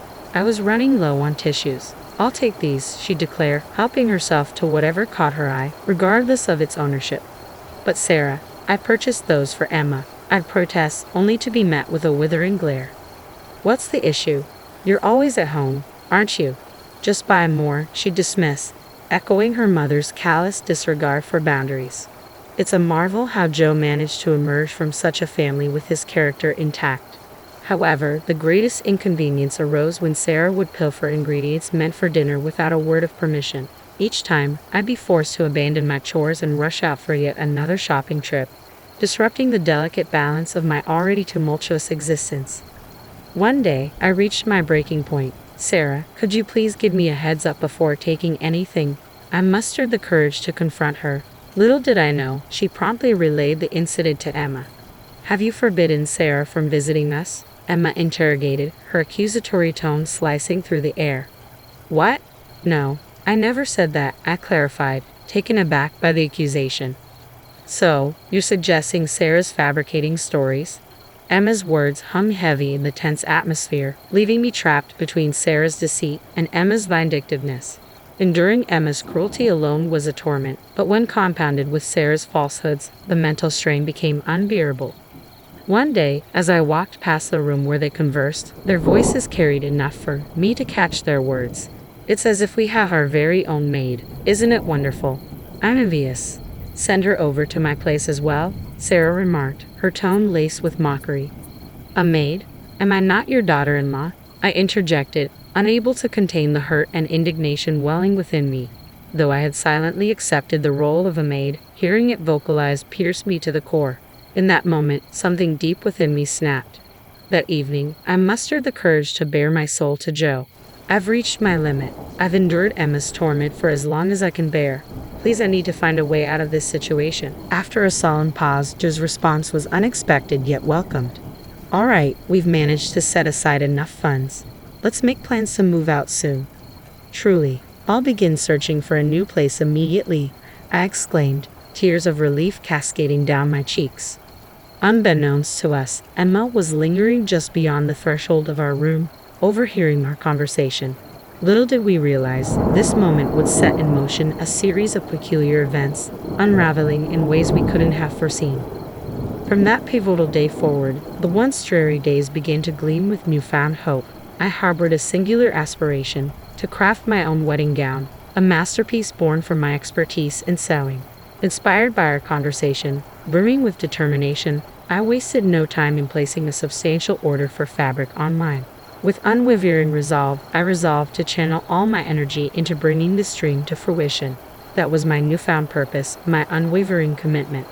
I began crafting the dress in secrecy within the confines of my room, away from the prying eyes of Emma and Sarah. However, one day Sarah, known for her unannounced visits, stumbled upon my work in progress. "What's this? A dress? It's lovely to have something of your own," she remarked, inspecting the fabric with interest. "Sally, I'm tying the knot in 2 months. Could you fashion my dress as well?" she requested, her tone casual yet expectant. "Truly. Well, wrenching seems like a frivolous expense. I aim to keep our wedding costs low, you know. So please," she added, her trademark thriftiness evident in her plea. Although hesitant, I relented, agreeing to undertake the task on the condition that she cover the material expenses. After all, it was quintessential Sarah, always seeking ways to pinch pennies. I began by crafting Sarah's dress, prioritizing her requests over preparations for our own wedding, which was still some time away. Sarah, however, made a curious request. "Keep this between us. Don't mention it to Mom." It became apparent she intended to deceive Emma, pretending to rent the dress while seeking financial aid from her. Whatever she paid me for the materials, she was determined to recoup, showcasing a level of frugality that bordered on impressive. I confided in Joe about the situation, hoping for guidance. His response was unsurprising yet disheartening. Once Sarah sets her mind on something, she rarely wavers. "I know it's a lot to ask, but if you could make the dress for her, it would greatly assist us," he admitted, his tone tinged with resignation. Though burdened by the request, I accepted with a determined smile. "Consider it done. I'll put my best foot forward," I reassured him, steeling myself for the task ahead. The prospect of being compensated for my efforts provided a much-needed source of motivation. I viewed it as an opportunity to refine my skills, all while saving on materials for my own wedding dress. Additionally, there lingered a glimmer of hope that this endeavor might foster a better rapport with Sarah. With this in mind, I dedicated myself to the task of dressmaking, squeezing it in between my household duties and primary job. Even Emma seemed to take notice of my newfound focus, occasionally casting curious glances into my workspace. As Sarah's wedding day rapidly approached, the dress I had been tirelessly crafting neared its completion. Then, unexpectedly, Emma paid a visit to my room wearing a smile. "You've been working diligently again today. Aren't you feeling exhausted?" she inquired, her sudden shift in demeanor leaving me unsettled. "Indeed, a little tired," I admitted cautiously, unsure of her intentions. "I'll brew some coffee. Why don't you take a break?"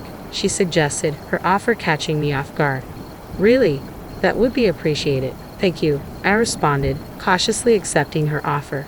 With a reassuring smile, Emma assured me, "No need to thank me. I'll bring it to you shortly." Grateful yet wary of this unexpected act of kindness, I watched as Emma left the room, her humming leaving me with an inexplicable sense of unease. Emma making coffee for me, it was a gesture unprecedented in our tumultuous relationship. Various thoughts raced through my mind, but ultimately, I decided to put aside my concerns and return to my work. As I delicately added the final embellishments of lace to Sarah's dress, a sense of accomplishment washed over me. Despite the garment being intended for Sarah, I couldn't help but infuse it with a touch of my own care and affection. Suddenly, the aroma of coffee filled the air, signaling Emma's unexpected arrival. "Sally, may I come in?" she called through the door. Caught off guard, I hesitated before granting her entry. As she stepped into the room, my eyes widened in disbelief. Emma bore a tray overflowing with cups and saucers, each brimming with coffee. "Emma, wait, this wasn't just for two," I protested, noticing the excessive quantity of beverages. With a clumsy movement, Emma attempted to maneuver further into the room, causing the tray to teeter precariously. In a moment of panic, I reached out to steady her, but it was too late. The tray slipped from her grasp, sending cups crashing to the ground and coffee splattering in every direction. In the ensuing chaos, I stood frozen, my gaze fixated on the ruined dress now adorned with splotches of coffee resembling a peculiar giraffe pattern. A scream escaped my lips involuntarily, echoing the shock and dismay I felt in that moment. As I glanced up, I couldn't help but notice the fleeting smirk on Emma's face. "Oh no, I'm terribly sorry. It was an accident," she offered, her voice tinged with feigned remorse. "Are you alright? Wait, is that a dress? I thought you were rummaging through the trash." Emma's words pierced through me, leaving me speechless and bewildered.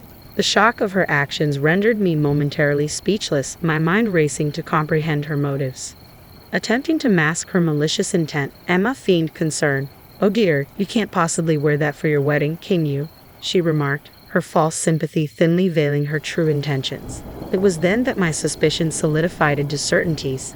Emma was deliberately trying to sabotage our wedding, perhaps in a bid to thwart our plans of moving out afterward. But there was no time for anger. With adrenaline coursing through my veins, I darted to the bathroom with the stained dress and towel, frantically attempting to rinse off the coffee before the stain set. Emma's presence loomed in the doorway, her malicious grin fueling my determination to salvage the garment. "Need any assistance?" she offered with a sickening sweetness. "No, I'm perfectly capable," I retorted tersely, my voice tinged with a cold fury born of anger and panic. Just then, Sarah materialized behind Emma, her voice cutting through the tension like a knife. "What's going on? Are you tormenting Sally again?" Sarah's words hung in the air, a stark contrast to Emma's deceitful facade. "No, it's just an unfortunate accident. I accidentally spilled coffee on her dress," Emma replied smoothly, her tone dripping with insincerity. Emma's words dripped with apparent enjoyment, sending a chill down my spine. This was already a dire situation, but what followed was unexpected. "What? Are you serious? That's my dress." Sarah's voice rang out, incredulous and bewildered. Emma stood dumbfounded, her expression a mix of shock and disbelief. "Yours, Sarah? What do you mean? I had her make my dress. What am I going to do?" "My wedding is in 2 weeks," she exclaimed, panic seeping into her voice in a way I had never witnessed before. As I continued to scrub the dress, their frantic exchange unfolding before me, a realization dawned upon me. I had never disclosed to anyone that I was making the dress for Sarah. Emma's assumption that it was intended for me suddenly made sense. She wouldn't have purposefully spilled coffee otherwise. If she had known it was for Sarah, there would be no motive for her to ruin it. Joe and I have long harbored plans to escape the oppressive confines of this family home once the wedding is behind us. In Emma's eyes, I've forever been the interloper, the thief cat who dared to snatch away her beloved son. The idea of her son being whisked away by someone she deems a mere maid is unbearable to her. In her mind, sabotaging our wedding seemed like a desperate attempt to anchor her son to home. Such petty and vindictive thoughts birthed her bizarre actions. Sarah's fury erupted like a storm, her accusatory words aimed squarely at Emma. "How could you? Everything is ruined. I can't believe my own mother would sabotage my wedding. I'm truly sorry, Sarah. Please find it in your heart to forgive me. I had no idea it was your dress. You don't think I would intentionally do such a thing, do you?" Emma's voice quivered with genuine remorse as she finally revealed her true feelings. As the heated exchange unfolded, I focused intently on washing the dress, feigning obliviousness to their confrontation. Suddenly, a man's voice cut through the tension, causing everyone to turn in unison. "Oh, Joe, when did you arrive?" Sarah exclaimed, startled by her brother's sudden appearance. "So, that's what happened, Mom," Joe stated calmly, his expression inscrutable. I hadn't even realized he had been silently observing the scene unfold, his arrival timed perfectly amidst the chaos of the argument between his mother and sister. Joe's voice pierced the air, tinged with palpable disappointment. "You watched Sally pour her heart into that dress every single night, only to deliberately ruin it. That's truly despicable." "It's not what you think. This is," Emma began, attempting to defend herself, but Joe's interruption cut her off. "Don't try to make excuses." Joe's voice rose with frustration, causing Emma and Sarah to recoil in surprise. Emma, in particular, seemed stunned by her son's rare display of anger, a stark departure from his usual demeanor. Maintaining his composure, Joe continued, his tone heavy with sadness. "I'm deeply disappointed, Mom.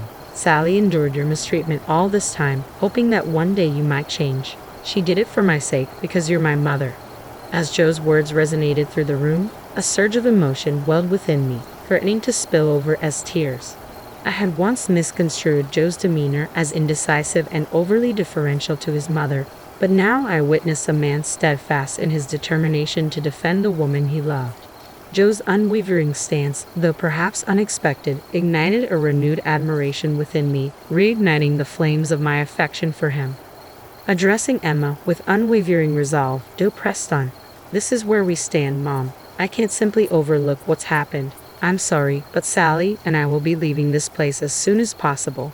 I intend to stay until the wedding for your sake, but I cannot prolong our stay any longer."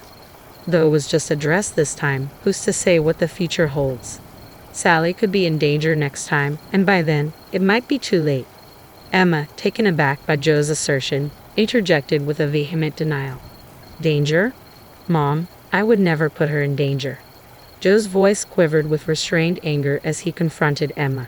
"How could you speak so callously after destroying all of Sally's hard work?" While his tone was measured, his frustration was unmistakable. This was his mother, after all, and Joe chose to express his discontent with quiet intensity rather than resorting to aggression. As Joe's words hung in the air, his expression shifted into something I had never witnessed before, an amalgamation of anger tinged with profound sorrow. It was a stark departure from the affectionate bond he shared with his mother. Emma, typically quick to retort with sharp words, stood speechless, tears streaming down her cheeks. It was a rare sight to witness Emma, usually so formidable, reduced to tears by her own son's disappointment. Sarah, too, stood in stunned silence, her gaze oscillating between Joe and Emma. The tension in the room was palpable, the weight of the moment hanging heavily upon us all. Later, Sarah made the difficult decision to cancel her wedding, realizing it was too close to the date to proceed amidst the turmoil within their family. Sarah was resigned to the fact that she wouldn't be receiving a refund. "I'm not to blame. Emma was the one who footed the bill," she reasoned, her tone resigned. In Sarah's eyes, at least she wasn't losing any money, but the situation weighed heavily on Emma. It seemed that Emma was finally beginning to grasp the gravity of her thoughtless actions, which had spiraled out of control. The shock of being reprimanded by her son had left her visibly weakened. However, the fallout extended beyond the confines of our household. Sarah's abrupt cancellation of the wedding incensed her boyfriend and his family. The strain on their relationship became untenable, ultimately leading to their breakup. Sarah placed the blame squarely on Emma for the dissolution of her relationship, and the accusations continued to echo long after. After we departed from the family home, Emma's calls occasionally came, often with a request for money. It became evident that one of her reservations about our leaving was financial. While we lived together, we contributed to household expenses, but Emma solely relied on her pension for income. It seemed her financial assistance had become a crutch for her. Each time Emma reached out, Joe stood firm in his refusal. "Mom, why not find work? There are opportunities out there. We all need to stand on our own feet. Please let us move forward independently," he urged, his words laced with a sense of responsibility. Despite Emma's pleas to avoid abandonment, Joe remained resolute. His unwavering stance seemed rooted in a deep-seated sense of duty. Eventually, Emma found employment as a janitor, a role that strangely suited her penchant for cleanliness, eliciting a hint of irony. Following her breakup and departure from her previous living arrangement, Sarah returned to reside with Emma. However, she ceased working altogether, relying solely on Emma's part-time income and pension. Upon seeing her again, I couldn't help but notice a striking change. Sarah was nearly unrecognizable, having gained a significant amount of weight. Joe and I have found solace in our new apartment, reveling in the tranquility of our newfound happiness. Gone are the days of snide remarks and sarcastic jabs. Our life together now is a blissful contrast to the dysfunction of our past in that family home. With a date set for our wedding, we've opted for an intimate ceremony, inviting only close friends and colleagues. Emma and Sarah, both grappling with their own struggles, won't be on the guest list. We've chosen to keep our celebration free from disturbances as they brought their isolation upon themselves. As preparations for the big day commence, I've begun crafting a new dress, a symbol of fresh beginnings and the beauty that awaits. This gown will be a testament to resilience far surpassing the one marred by a giraffe-like pattern. "You're useless. You can't even handle the chores or take care of the kids, let alone pay the alimony," Kyle spat out as he finally showed up at the hospital 3 weeks after my traffic accident. His harsh words cut through me as I lay there in the hospital bed, hoping he had come out of concern. Instead, he proved to be a disappointment. I sighed deeply. To be honest, I had already been considering a divorce. I didn't expect Kyle to bring it up now, but I guess I should be thankful. It saved us both some trouble. Fine, I agreed quickly, which surprised Kyle. Little did he know, I was already one step ahead. I wanted to tell him that I knew what he was planning and that I was silently laughing at him in my head. My name is Sarah. I'm a 40-year-old housewife living with my husband, Kyle, and our 7-year-old daughter, Lisa. Kyle and I met during a group blind date and got married when I was 30. He was easy to talk to, and eventually, I fell for him. Kyle was charming and the most handsome man at the table when we first met. When he expressed his interest in me, I felt flattered and proud. Kyle was incredibly romantic in our early days. He would surprise me with dessert plates and bouquets at fancy restaurants for my birthdays, take me on trips for our anniversaries, and write heartfelt letters at just the right moments. I felt so lucky to have him and eagerly accepted his marriage proposal, imagining a life full of surprises and excitement even after marriage. But once we were married, things took a turn. Hey Sarah, my dinner isn't ready yet. I've been working all day, and you can't even have dinner prepared when I get back. You're so lazy. Once married life began, he started demanding like he was the master of the house and I was supposed to be his caretaker. At first, I was shocked by the change in him. I thought he was just joking. When we were dating, we used to laugh at each other's silly jokes. We imagined a sweet newlywed life where we called each other by cute nicknames and stayed lovey-dovey even after having kids. But it turned out he wasn't joking at all. He treated me like a servant or something even worse. At first, I would laugh it off, thinking he was joking. But gradually I realized he was serious. He really saw me as his caretaker, and that was frightening. After we got married, I had to quit my job, and we depended on the money Kyle earned. I was scared that if I didn't do as he said, he might cut me off financially, so I felt trapped. Honestly, Kyle's income wasn't great. I was making more when I was working. Kyle only finished high school and jumped from one job to another. His unstable work history continued, quitting jobs every year or two. It seemed Kyle felt insecure about his background and took out his frustrations on me. I'm sorry I got delayed with some errands, I told him once. Don't make excuses, just hurry up and make it, Kyle replied, sitting down with a cold beer. This had become a common scene, but each time it happened, it chipped away at the person I used to be. I sighed and started cooking. My marriage made me miserable, but I managed to get by. The following year, our daughter Lisa was born, and my days became a series of struggles. As expected, Kyle didn't help much with Lisa. However, he would spoil her by buying her any candy or toy she wanted. I tried to raise Lisa properly, scolding her when needed, which made her cling to Kyle even more. Lisa, you like Daddy, don't you? Kyle asked her once. Yeah, Daddy is cool. I love Daddy, Lisa replied. I knew it, I'm super dad, Kyle said, looking at me smugly. It was frustrating, but I couldn't help feeling glad that Lisa loved her father. I just sighed again. Despite his spoiling her, Kyle never attended any of Lisa's kindergarten events like sports festivals or recitals. You know there's a parent-child race at Lisa's sports festival. Could you participate? I asked him. Huh? Why me? You're free that day, you do it, he responded. I'm busy with work every day, but the sports festival could be a great time for us to bond as parents. It's on a holiday, so you won't have to work, I said. Shut up. We're already close enough. Maybe you should work on your relationship with Lisa. She thinks you're mean, you know. You might want to fix that, Kyle said, laughing as he left for work. He called himself Super Dad, yet he never showed up to school events. I was worried that Kyle's habit of being easy on himself but hard on others might influence Lisa. He continued to leave all the housework and childcare to me and was lazy at home. Now Lisa is 5 years old and ready to start elementary school, but Kyle was still jumping from job to job. He had just quit his factory job last month and moved to a food and beverage company. I'll be working weekends at my new job since it's in the food industry, he said. Looks like we'll hardly see each other then, I replied. Can't be helped, it's work, he said. Honestly, I was relieved because I knew that with Kyle gone, my days would be a bit easier. I was tired of Kyle ordering me around on weekends.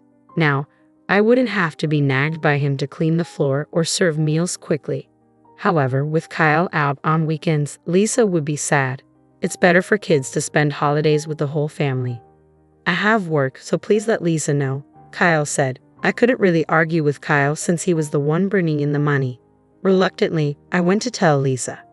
I'm sorry, but Daddy won't be able to go out with you on his day off, I said, expecting her to be upset. I told her with a frown, but contrary to my expectations, Lisa seemed unconcerned. It's okay. If you're okay with it, then it's fine. You know he's not going to be here on all weekends, right? Daddy has been smelling strange lately, she said. A strange smell? I asked, puzzled. Lisa nodded and went back to her room. What on earth was she talking about?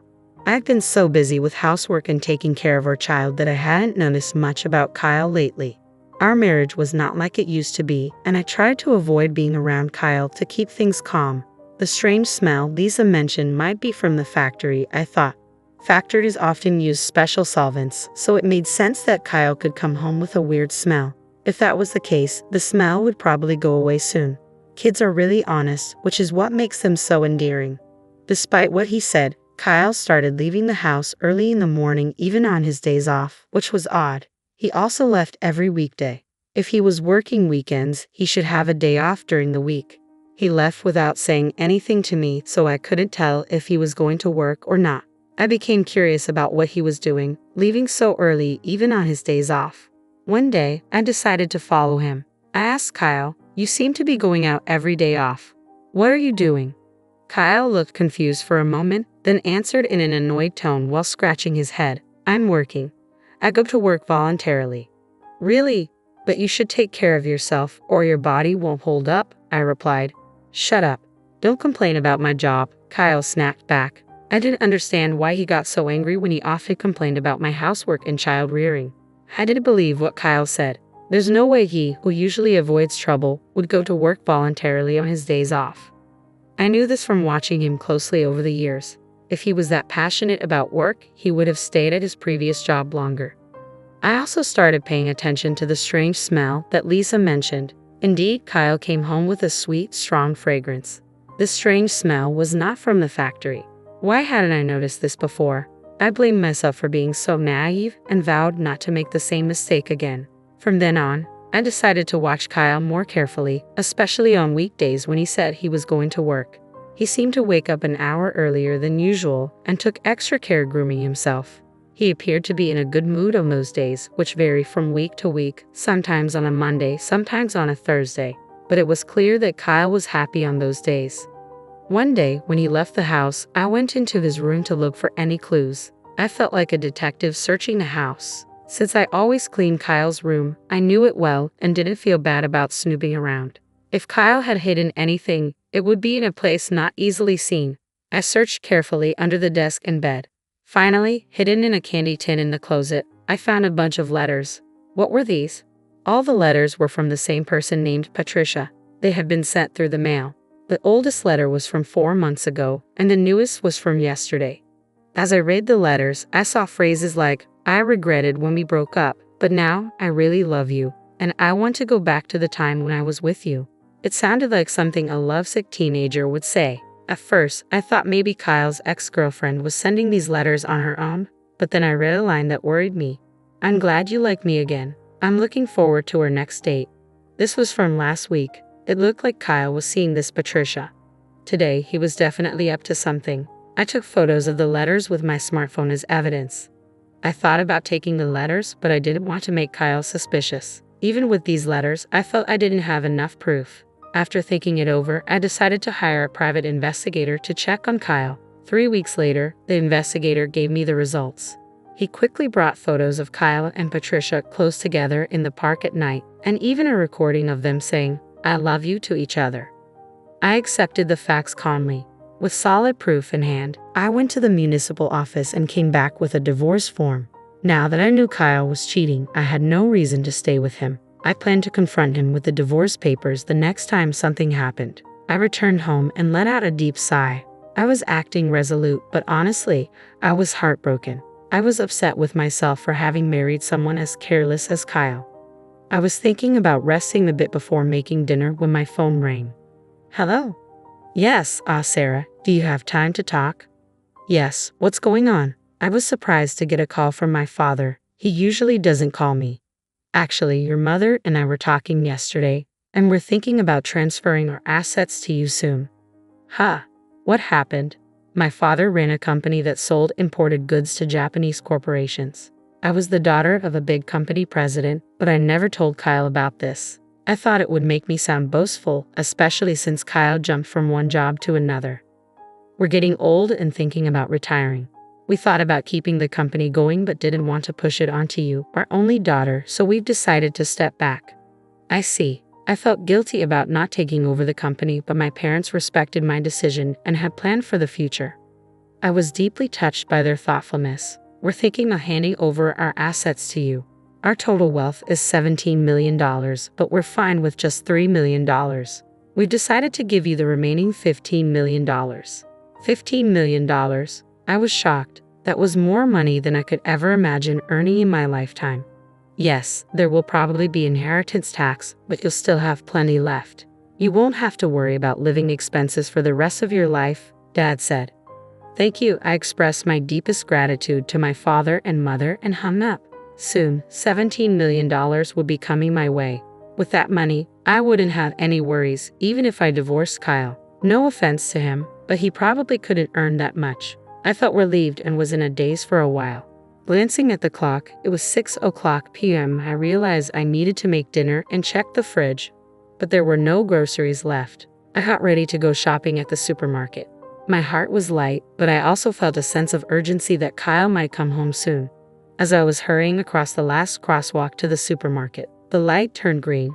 Watch out, someone yelled, but it was too late. My body was already in the air, and then I hit the ground hard. The sharp pain shot through my head, and without understanding what had happened, I lost consciousness. When I woke up, I was lying on a hospital bed. The first thing I saw when I opened my eyes were my parents and Lisa. Sarah, thank goodness, Mom said. Lisa was crying next to me. I gently stroked her head. You were hit by a car and broke both legs. They say it will take 5 months to fully recover. I felt dizzy thinking about being out of action for so long. From that day on, I was stuck in a wheelchair.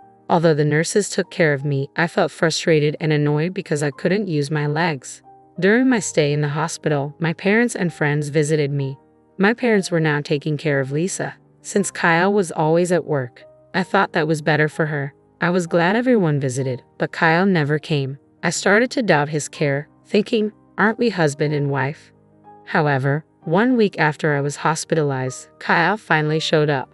Hey, feeling good? Kyle asked sarcastically. Yeah, man, it's a mess at home without me, I replied lightly. Kyle always complained about my housework.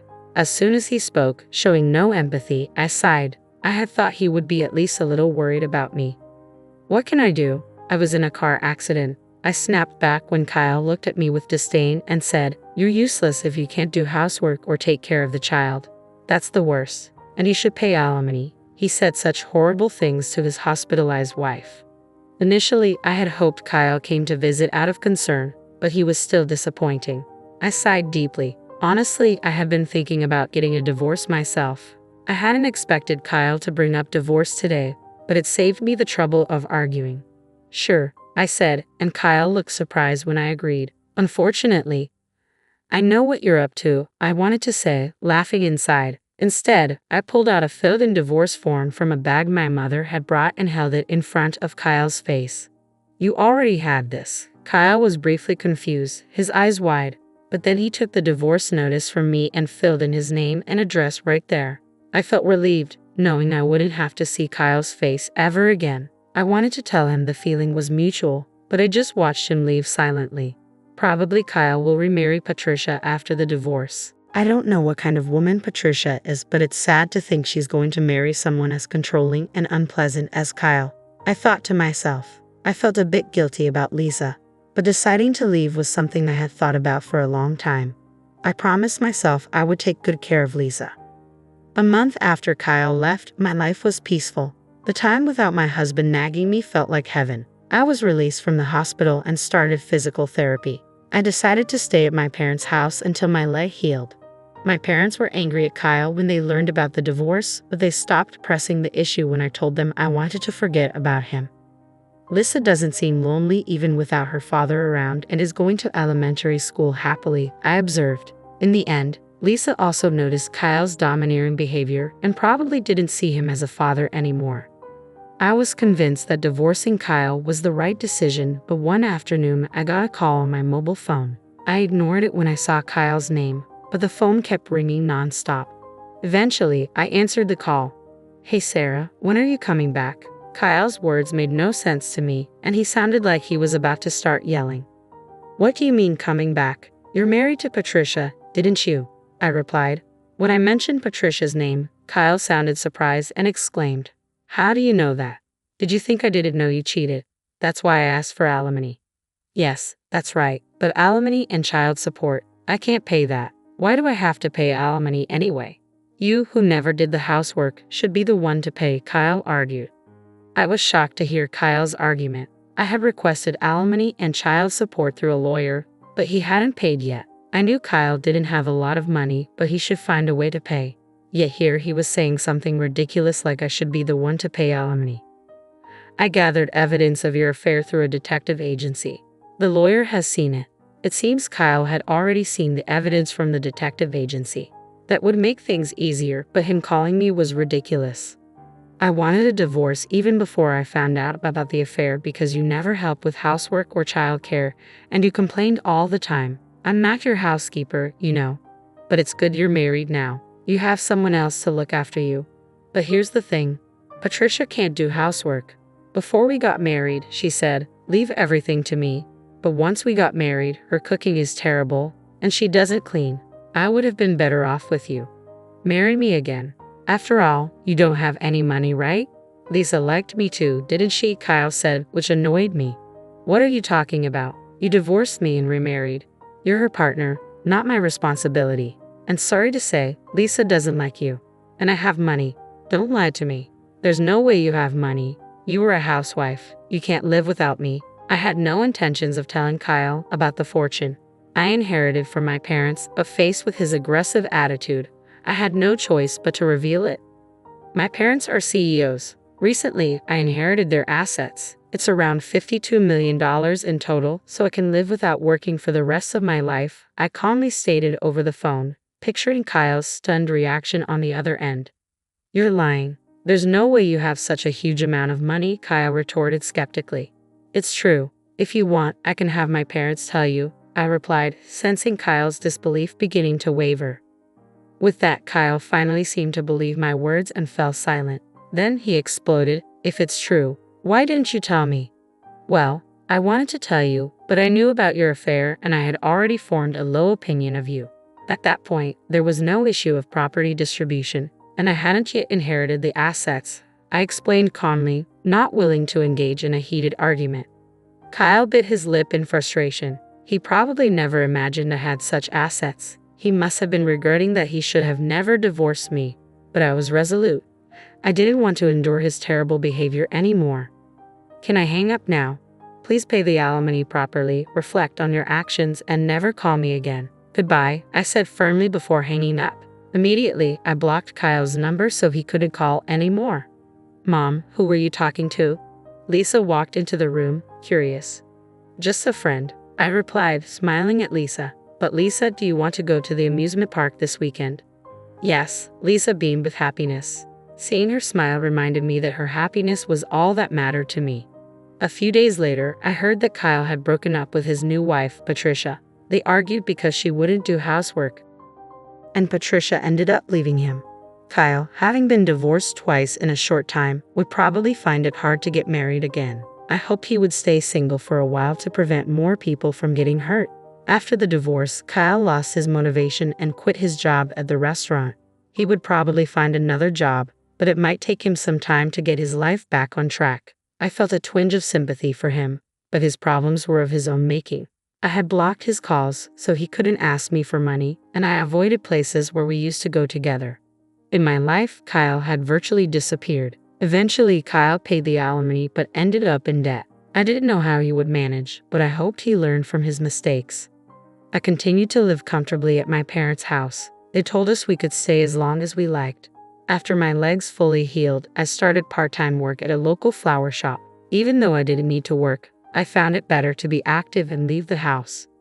I worked hard on weekdays and spent weekends having fun with Lisa and my parents. I found more joy in life than before and wanted to keep living happily with the people I loved. I cherished these happy moments, especially when I saw Lisa's smile.